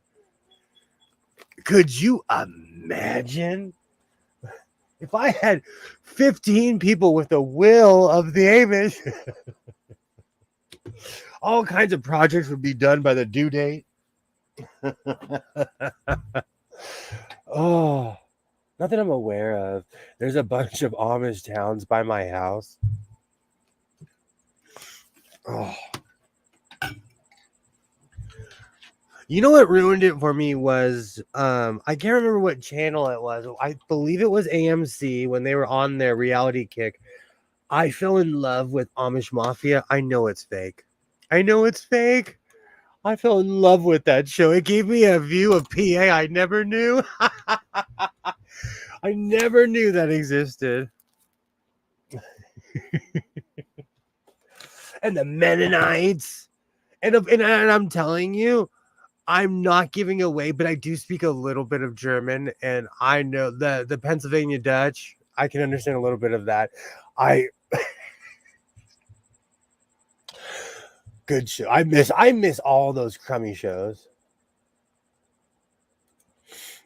It was like visiting a spot by the Amish had in Indiana. Good restaurants. And that's another thing. Like, I love good down home food. So if you're making, good old school food, I'm there too. All right, let's plug this in and hope for the best. I believe the bobbin is kind of filled. I'll be here for a little bit longer, Alibaba. I'm probably going to take off after 2 hours because I don't think I'm going to finish this on stream tonight. We could be wrong. I could start yakking and then look up. Oh, man.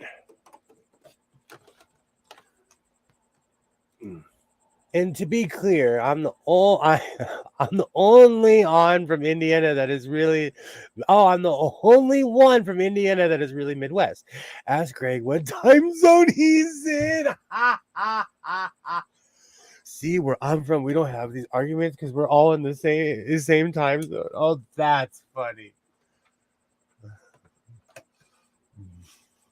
That sounds that. Shots fired. That sounds personal. You know what, though? There's weird rivalries no matter where you live. Like, people in NorCal and Southern Cal claim to not get along, but it's more sports. We don't do time zones. Sounds like calming on. Are you from Arizona? Arizona is the only place that does not honor daylight save.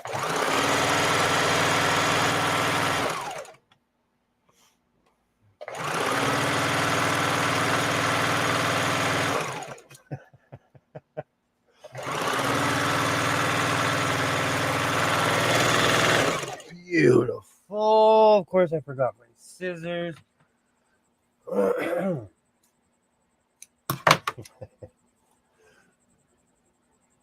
I hear you, crickets. Even if no one else does, I hear you, and I will ignore you.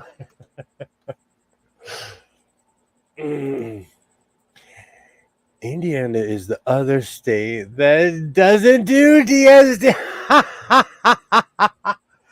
Oh, that's funny. Oh, that's funny.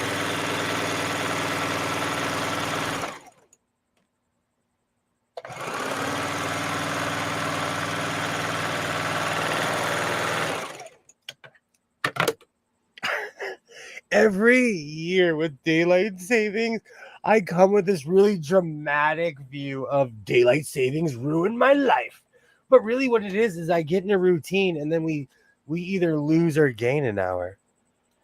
Except Dose, because he lives in Chicago.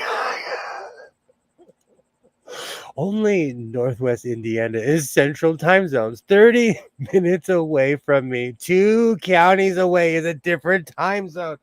That's crazy.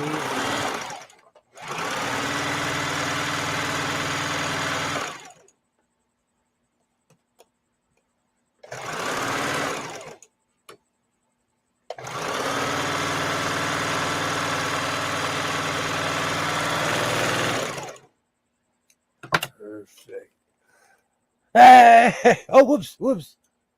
Hey! How's it going? How's it going, Ty? Great to see you. Great to see you. We have now moved into the Midwest portion of the show where Greg and Dose are hammering out their differences. Yay! Hello, Happy Maker. Great to see you. Great to see you. Hey, we are Central Time, half time of the year. Just poking my hand. Great to see you. Great to see you. I'm making a coat slowly. Been a lot of talking this evening. Great to see you, Happy Maker. Hello. I hope all is well.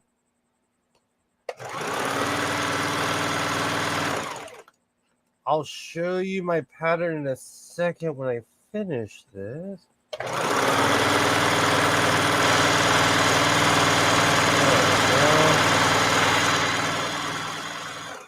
Perfect.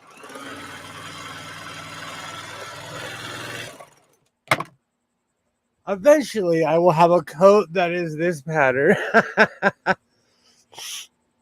I've been going through my stash. I forgot I had this. I live in a fabric store, and it's got to be about a month ago, I decided to finally start making stuff in my stash, and I have not ran out yet. And I've made quite a few things. We're talking about jacking and time zones. To be fair, you opened up with jacking. Yeah, thank you, Ty. Yay, hello everybody. Hello. Greg Bryant opened up talking about the first. Thank you, Happy Maker. Thank you. I couldn't remember if I've made something with this before, and I went through my coats and I didn't see something with this pattern. A while ago I purchased this pattern and I couldn't remember where I got it from, and apparently it was the San Fernando Valley swap meet. But I've purchased so much fabric downtown that most of the time is my default. I think it comes from downtown, but not all of it does. All right. Oop. Always that. Do you know I've really been missing pins lately, so I am paying attention. I was open. Yes, you do. Yes, you do. And the other day, I really got myself on Monday with a pin, so I'm like in ultra scan mode right now.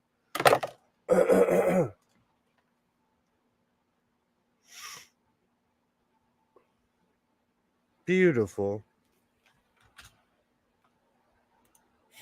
You gotta show her how we started this show. Okay, because Ty and Carol are here, YouTube did me wrong. And I'm gonna open this up by saying I am naturally slewfoot. For anyone who doesn't, what did you say, Greg? Pigeon-toed. I am. I am naturally pigeon-toed, but YouTube.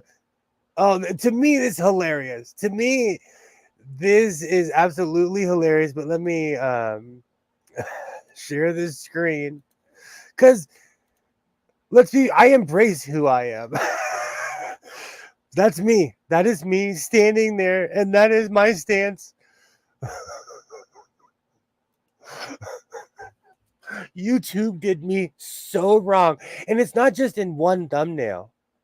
Man, his left and right foot on backward. I do have my feet on backward. And I'm proud. And you know what? To all of my people who are slewfoot, I love you and I see you. And I blame YouTube for exposing me. But I am real like and you know what the funny thing is? I showed my mom this and she was like, "Man, we tried to correct that 40 something years ago." Oh, this is just a good laugh, but I am real life slewfoot. I am. I am. Looks like he's sneaking up on somebody. I am true life full real. And you know what? I don't even notice. Oh, see, we need a good laugh. Nothing but a good laugh here in the house of sewing. Oh, he's doing the kid play. Those were great. That was an amazing era. I screamed. Your poses are one of a kind. Thank you, Ty. I screamed last night because you're not in control of what the AI does with your thumbnail. So there was nothing I can do. It's not like I can call the complaint department and ask for a manager. I almost fell out my chair. But it's okay. The reason I'm saying this is because I'm okay with who I am. And I think you should embrace who you are. And I'm super slewfoot and I'm okay with it. It's okay. Oh, man's never when it came out. Oh, I used to kill a double dutch when I was a kid. Contrary to your belief, I used to kill. Always kicking fouls. Oh, oh. Back, I saw that. Hey, did thank you. They did me. I can't even speak. Last night, I didn't notice until about 2 or 3 in the morning, and I yelped. But like I said, this is me. That's how I am. And then the funny thing is, I started going through every picture, and where is it? Here it is. I'm slewfoot in this one too. That's how I naturally stand. I can't hide it. I'm embracing my goofy behavior. My left ankle is broken. I don't know. I love who I am. So I'm okay with the fact that I am super, super slewfoot. This one made me laugh. I said, no, but then, but see, I didn't notice the overalls one. And I was like, okay, they're not going to do me dirty twice. They put these pictures right next to each other. But again, it's AI. It's not a person. Oh, the second left feet's got me weak. Oh, oh, that's why I brought it up because I know someone's gonna go in my shorts and be like, "Oh, yes, yes, yes." That is how I naturally stand.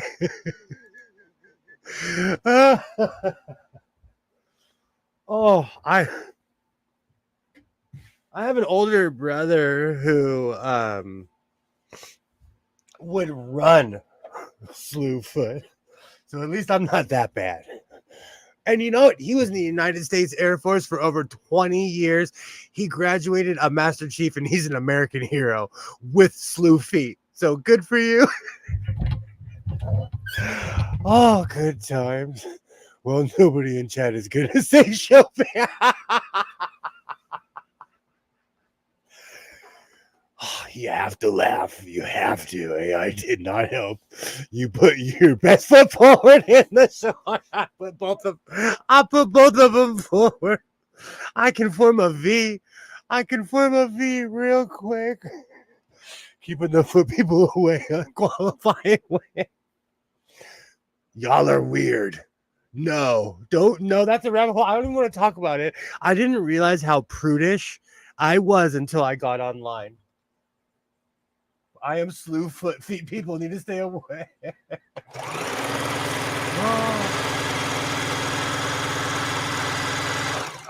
At first, I was mad. I was like, "You did me so wrong, AI." But I'm not even gonna pretend. That's like, let's be real. It's who I am. I have duck feet.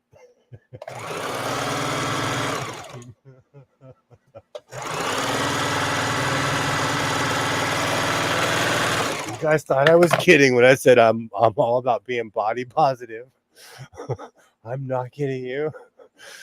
You won't get lost in the woods trying to retrace yourself. And the funny thing is, like, my son is not. He's not slewfoot, but me and my brother were. Oh, maybe. Oh, good time.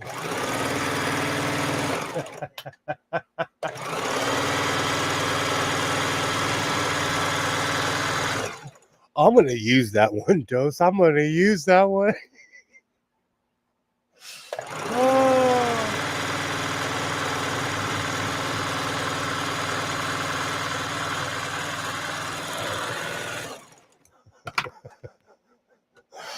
Oh.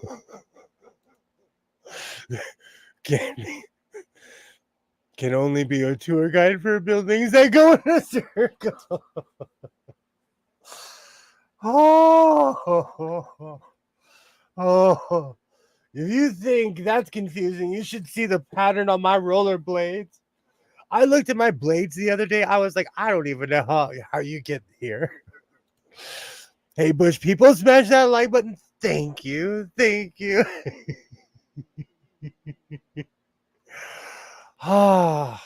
You know what? Like, honestly, I'm about having a good time and laughing. And if you can't laugh at yourself, then you shouldn't be on YouTube.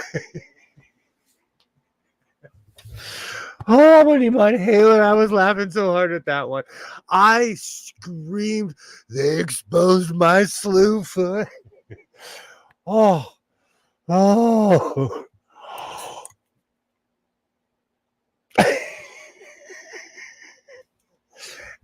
I constantly talk about, if you're having a bad day, put on something goofy. I am naturally goofy. It is my blood type.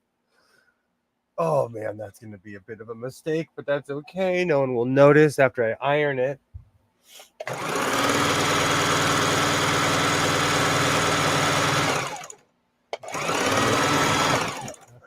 I had to share that. I screamed when I saw how much I got exposed by YouTube. And I can't even be mad because it's an algorithm.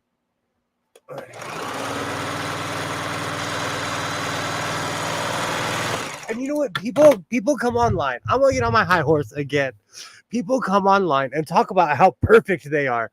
Are you kidding me? I am nothing but spare parts. I'm gonna show you something, okay? This is me this is me putting my arms forward, okay? I'm double jointed. Are these slew arms? We are all spare parts. And what's left over from our ancestors. So I embrace who and what I am.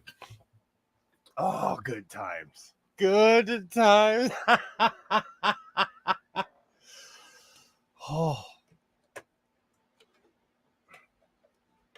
And I know I cannot be the only duck-footed person on planet Earth. I know I am not the only duck walk human out there.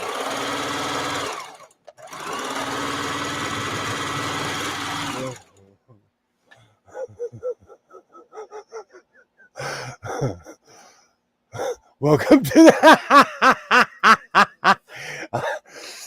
Nah, if I don't like them, I wouldn't be nice to them. Also, with bush people, what are we talking? I feel like for people who that's their thing, they want entirely too much hair, like a full-on low fro. I wish I had a low fro. I miss my low fro. You got pigeon wings? I'm all spare parts. And I have bone spurs. I don't know why they freak people out, but I have bone spurs. And for some reason, it really drives people crazy. But I have bone spurs. My pops had them. It's kind of a natural thing, but I have a bone that sticks out right there. It really freaks out people. But like I was born that way, so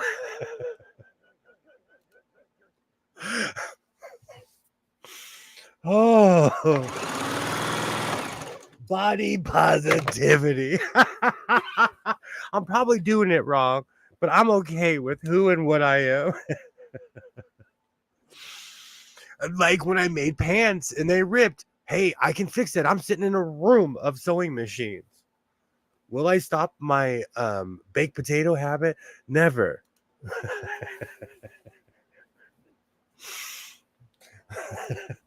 Oh, I really have to pick up that pin immediately. Around here, if I drop a pin, I have to pick it up because it gets lost in the shag carpet. And then it comes back like an enemy later. And it's always in the middle of the night or in the morning. Because I always forget something out here. I'm putting myself in the corner. Oh, it's okay. It's shocking to people that I am real life pigeon. See, I'm saying it now. I am real life slewfoot. It's not for everybody, I understand. It's just a good life lesson. If you're gonna be ugly, you gotta be funny. If you're funny and miserable, be around. To be around, it's over for you. I feel like that. Like, I have a saying that life is attitude, and like some people, when I say that to certain people, they stop in their tracks because they have a terrible attitude. But I kind of feel like that. Like it's how you treat everything around you. You know, you can choose to. I'm about to quote my ex-wife, but sometimes you choose to get offended. Let's never tell her I actually said that, but it's true. And I also have another saying. I'm an extremely like happy-go-lucky person, but I always say if you're not laughing, you're not living. And I'm not saying that you have to be rocking around like the Joker, inappropriately laughing at things, but you know, sometimes it's not that serious. At least that's how I look at it. Attractive people are on the whole the worst people I know. A long time ago, I dated a woman named Angela. She was one of the most beautiful people I've ever known in my life. I'm not kidding you. People would literally walk into stop signs. She was one of the most miserable, angry, conflicted humans I've ever met in my life. But on the outside, she was what we think of beauty. I'm not kidding you. I would hang out with her, and people all the time they would be like, "That's your girlfriend?" Like they were shocked that she was hanging out with me. But she was just an extremely, she hated herself, you know? So it's weird. You got to have balance is what I'm trying to say, you know? Because it's not always about being outwardly attractive. Because she was everything everybody ever wanted and she was a bit of a monster.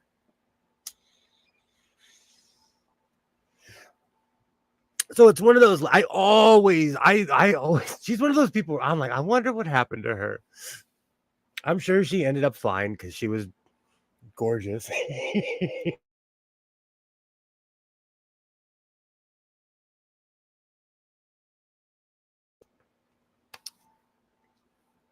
My grandfather was a positive person and he would always put you in front of the mirror and tell you that you have to like what you see. It's not up to the other person.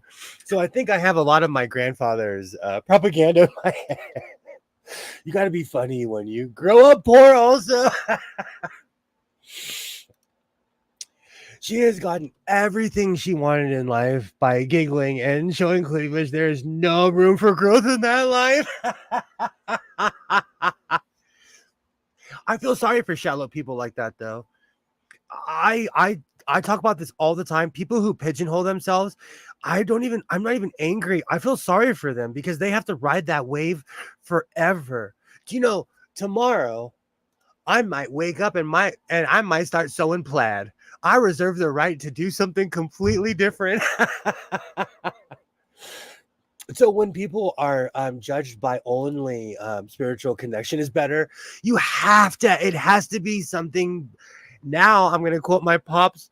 When I got married, he was like, you guys look great now.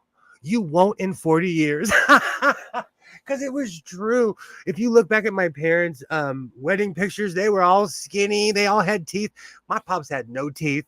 My mom was not skinny. As time went on is what I'm trying to say, you know? Like, so you're not going to look the same 40 years later. So you really, truly have to think about that, you know? Yeah, pretty doesn't last. Pretty doesn't last that long. Then they get real big. Where I'm from, we call it the Kelly Bundy syndrome. People of a certain age, if you say that to anyone that's in my circle, oh, she's got the Kelly Bundy syndrome. She's over 40 or 50 and she's lived her whole life getting away. And it's not just women, it's men as well where I live. Because everybody works out in LA. It's more men.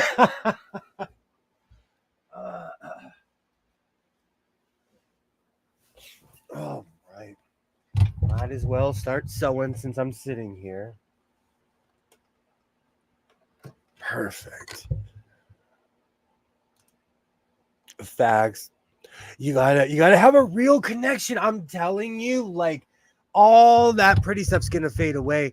And I'm the kind of person where, like, if you're mean to the waiter, I can't be with you. I'm paying attention. Like you can't be ugly on the inside. You can't. I think really I have this weird thing about like how people treat other people. Like I judge people how they treat other people. So if I'm with somebody and they're treating people horribly, I'm like, you're gonna treat me like that one day. Goodbye. 40 hits them hard. I've been ugly my whole life. Just another day to me. Well, it's also people who have used that as an advantage their entire life. That's the problem. And so when they retire, everybody has the party and they just don't know that they're being retired. Oh.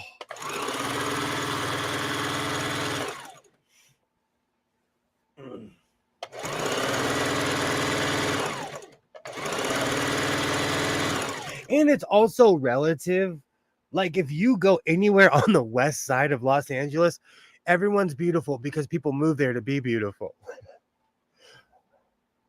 Oh, I was like, what is that?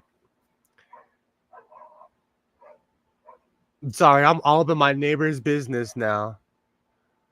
I hope your dog, never mind. I won't say that out loud. But I think that happens to a lot of people. 40 hits them hard. When I turned 40, I had a weird midlife crisis in a way. Oh, I forgot about that. I did get kind of funky for a couple of days. I got real quiet around my birthday when I hit 40.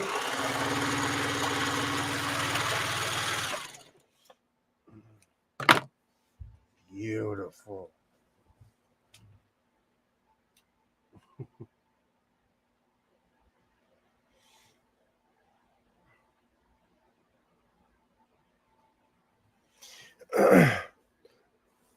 But this Saturday, I may or may not be live streaming because it's the last Saturday I have to go out on vacation while everybody else is on vacation. Because when I go to Vegas in September, November, no one's there. It's just me and my fellow Californians and all the locals.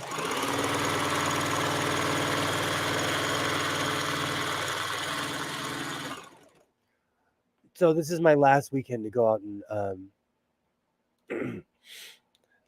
they also hate everyone who's younger than them. It seems exhausting. I'm gonna tell you, judging in general, like we all have our natural, like, oh, what is that person wearing?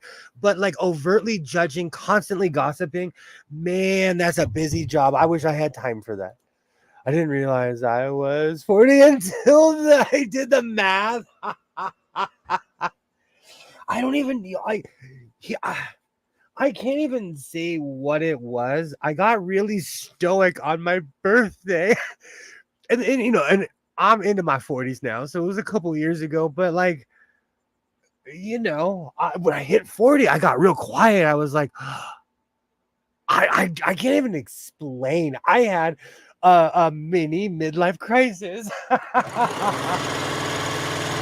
But it wasn't anything loud or overt. I didn't buy, like, I knew somebody who turned 70 and they bought a really expensive sports car and they wore a scarf. Do you know how hot it is where I live? No one's wearing scarves, even in their sports car. But he wanted to look like he was in France in the early 1900s. So everybody has their phases.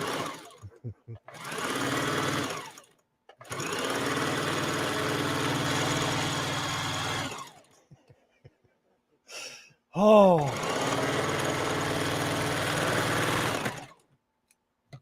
And like I said, I do not judge anyone.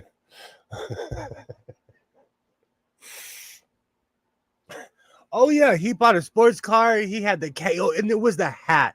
It was the hat where he pulled up to the job, and everybody was like, "Don't laugh," and I was like, "I'm going to laugh because this is hilarious."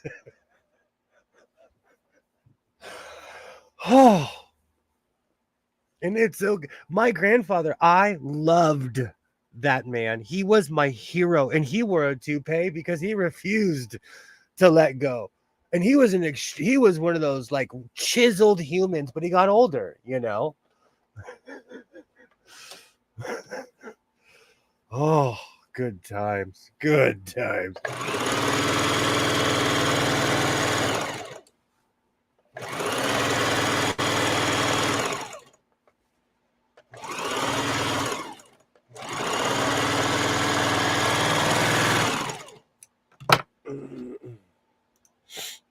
I didn't expect to make it past 30. Everything now is just bonus. I don't really keep track.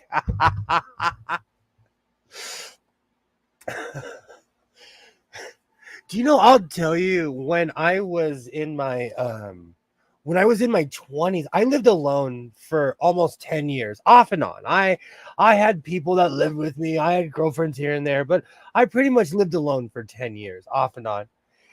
And I did not really celebrate my birthday. When I was alone, I really didn't celebrate my birthday. And I wasn't even sad. It wasn't even like a hardcore thing. It's just that I was like, okay, I turned 25 today, or I turned. It was weird. Oh. I will fix that with a collar. But now I kind of go by my son's rule. When I lived in a skyscraper, you could see the neighborhood. There was an 80-year-old dude vacuuming naked with his blinds open. He was so bored. He was so bored.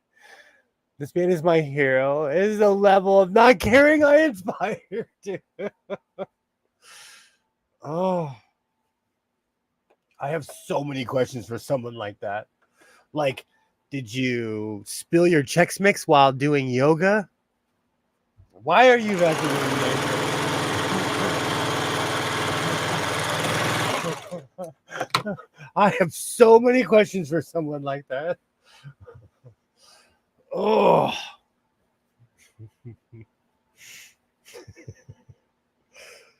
I gotta line this up. Perfect. Oh.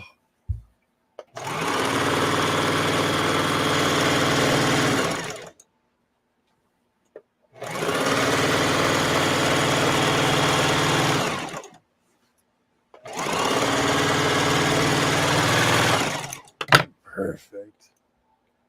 I followed a hardcore pastor who wore cowboy boots and had zero tolerance for anything he cussed us. I like that. I like at work I have that kind of attitude of like we got to get this done right now. Yesterday. When is everybody's birthday? Mine is 11/24. I'm a Thanksgiving. I said this. I think I said this recently. I'm an Aquarius, and my name is Charles. Sorry, I love singing "Float, Float On." When anyone asks me of my birthday month, it makes me think of of that song "Float On." When they all just start talking, they're just talking at the end. I'm an Aquarius. My name is Charles. When did people stop identifying with their signs? I know Neil deGrasse Tyson debunked it all with the Ophiocan Nebula, but I was never a horoscope kind of guy because I didn't want to know.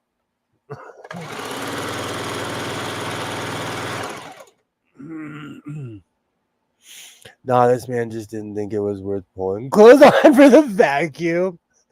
God rest his soul, but he was tough.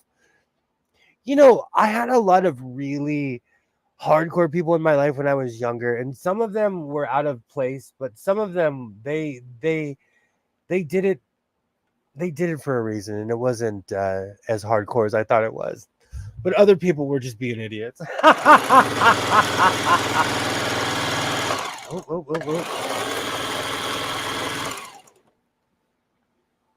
Okay, let me line this up. Perfect. 3 for 10. If you steal my identity, you're gonna get disappointed. Man, let me tell you. If you stole my identity, you'd be doing me a favor. My name's Charles, and I'm an Aquarius. 10/8, it's my special day. Oh, Greg, you're like right behind me. Not in that sense. I know your mind's in the gutter. Float on. My name's Charles. I'm an Aquarius. That sounds like suburbia crime. Hey, we have crime. We have crime here.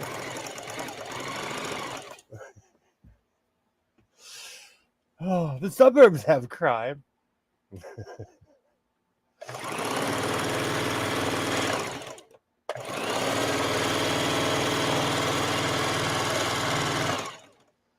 Oh. Well, that edge was horrible, but that's okay. My name's Charles, and I'm an Aquarius. I can fix that. I'm in the hood. We'll just rob you. Damn, Dose. Damn. Thomas Aquinas disapproves astrology like that.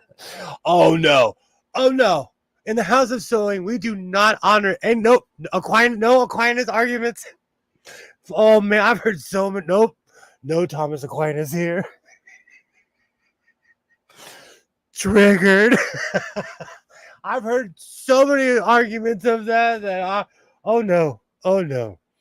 I respect it, but you'll probably be even more disappointed. Oh, oh, oh.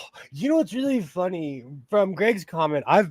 Because I've been going to Nevada a lot lately, I've been looking up how you can legally defend yourself. They're a lot different than California. Nevada is a lot different than the state of California. You can look it up, but you can carry all kinds of crazy stuff in Nevada that is super illegal in California. And I know Greg said it the other week that red states are lawless, but I was really surprised. They want you to go home in Nevada. I wear Walmart clothes and I don't wear you. Hey, I wear Walmart clothes. You know what's dope? This evening. Thank you. Thank you. Thank you. Are you kidding me, Greg? I am obsessed with Walmart's $9 jeans.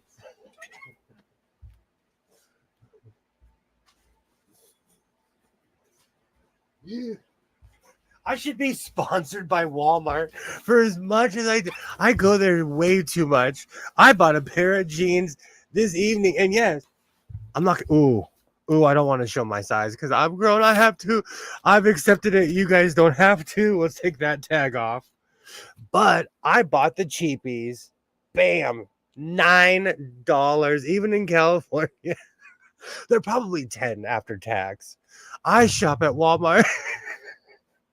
Are you kidding me? It's the only place where I can buy extremely cheap black denim. I love Walmart. I think you're right after I see that pink anteater. Oh, anteaters are scary too. Have you seen them in person? I would run if I saw an anteater. Ooh.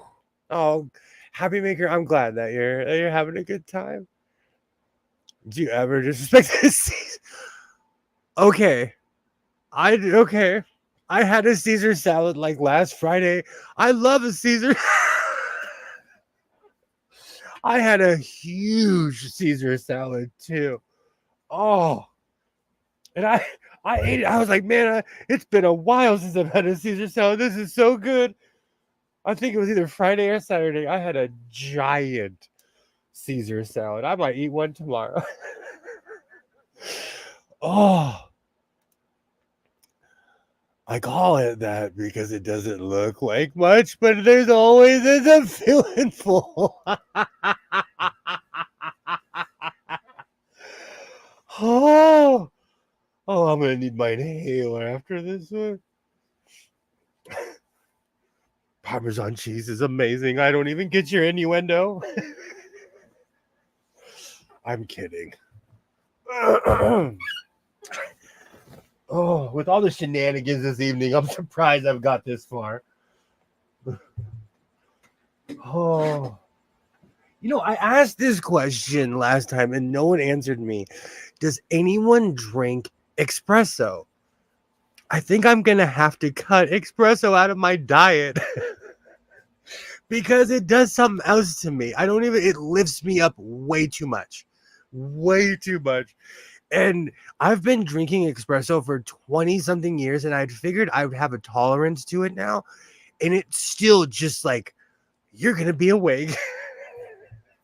So, does anybody drink espresso? I drink coffee all day, every day. But when I start adding espresso, it is definitely go-go juice.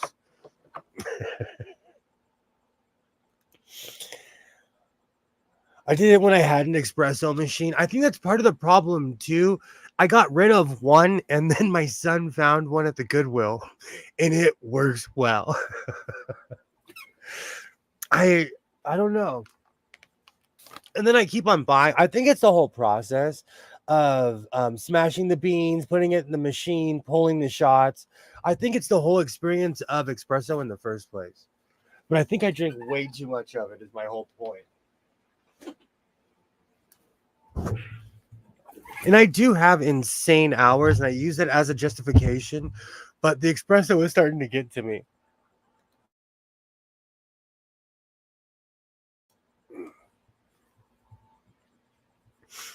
And with all these modern espresso machines, you don't even have to have the fancy Starbucks ones like back in the day.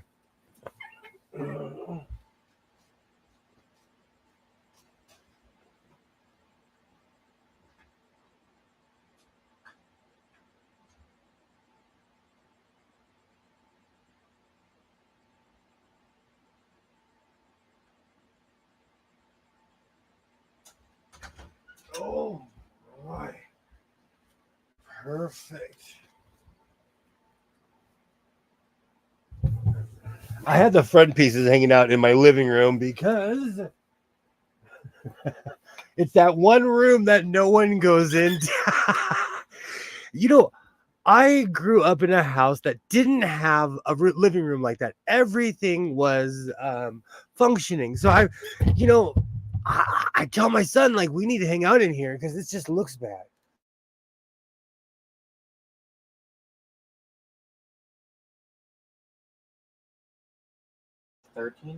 Mono. I got mono, and you need to be careful. I know. So don't just go making out with random chicks. Exactly.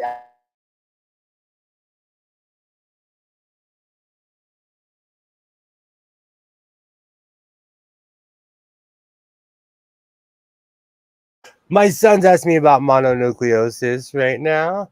And yes, I got that when I was in junior high. All right, so I will finish this. What time? You know what? We're on 2.5. I'm going to hang out for a little bit longer, but then I will not keep you all evening. Today was a crazy day. It was one of those days where I felt like I wasn't going to get anything done, and I ended up getting everything done. It was insane.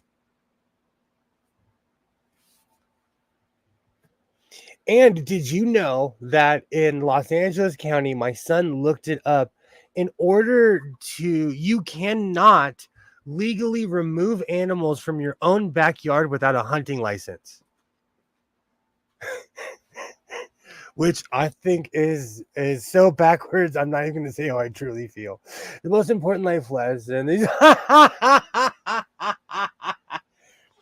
I got mono when I was in junior high, and I was quarantined for 4 months. My glands completely swelled out to here. That's why when COVID hit, I was like, I'm ready. I have books, movies, because I had experienced quarantine already in my life, like a real one where you couldn't leave the house. It was almost like a reverse Quasimodo where my glands completely swelled up. Yeah, it wasn't fun. So I try to tell these kids nowadays. But where did she get? Again, this was a different time. She wasn't the Marlboro Lights and Head and Shoulders girl, but this was the Marlboro Lights and Head and Shoulders era. So we were different. We were just different back then. We were trying to be grown. We thought we were adults back then. She should learn. Have a great night, Dose. I'm gonna be jumping off here in a minute. I'll be back at it. If I'm not back at it on Saturday, just hope I'm having a good time. And if I'm not back at it on Monday, send a search party. I'm going for my last vacation of the year.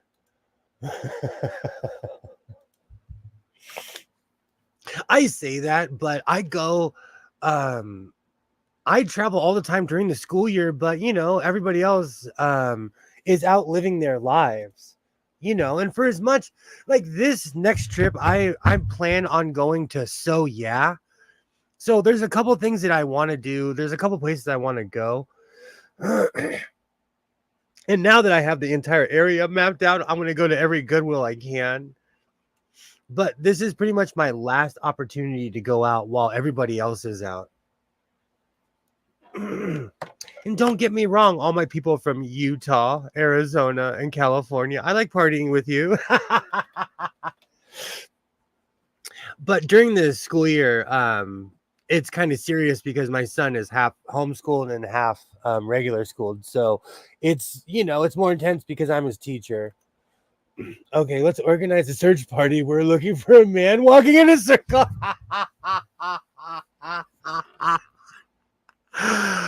Oh, I'm gonna need my nebulizer after this one.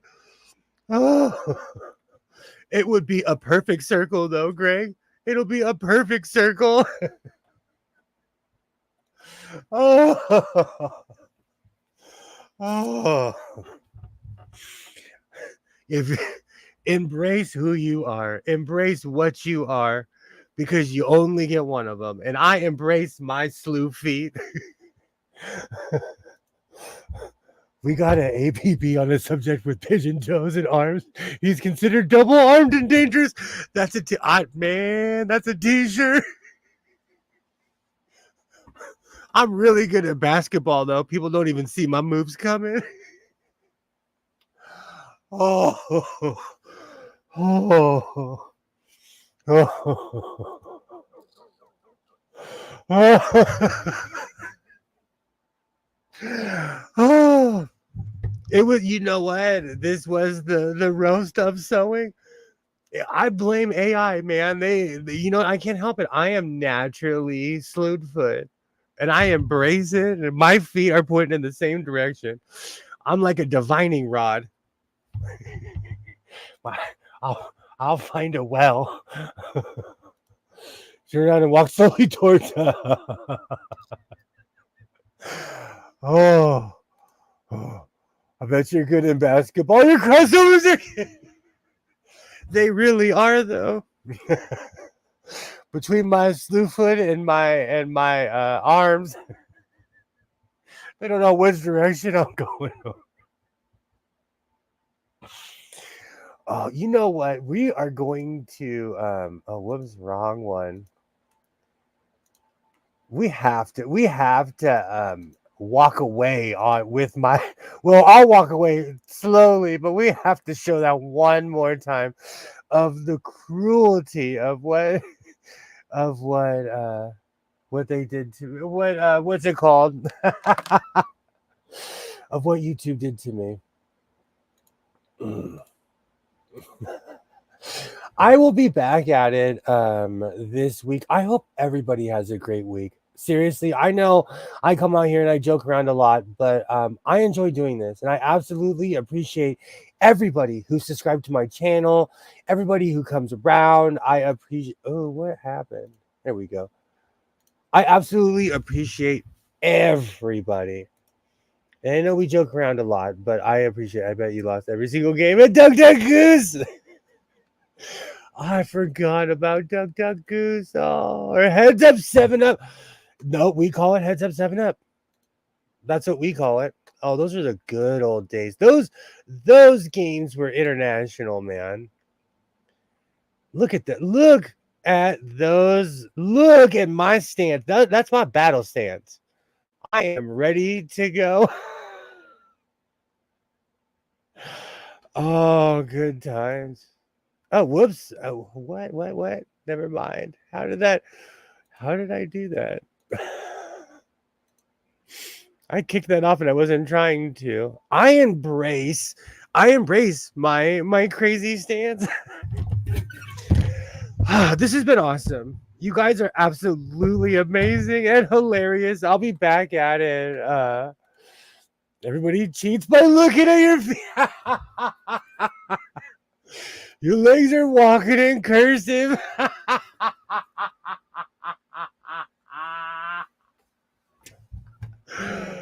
Oh, Wheezy. Not Wheezy. I'm sorry. Elizabeth, I'm coming. I'm going full. Oof. I am going full Fred Sanford on this one. And yes, I do stand like that. If you see me standing like that, be scared because I'm about to do something.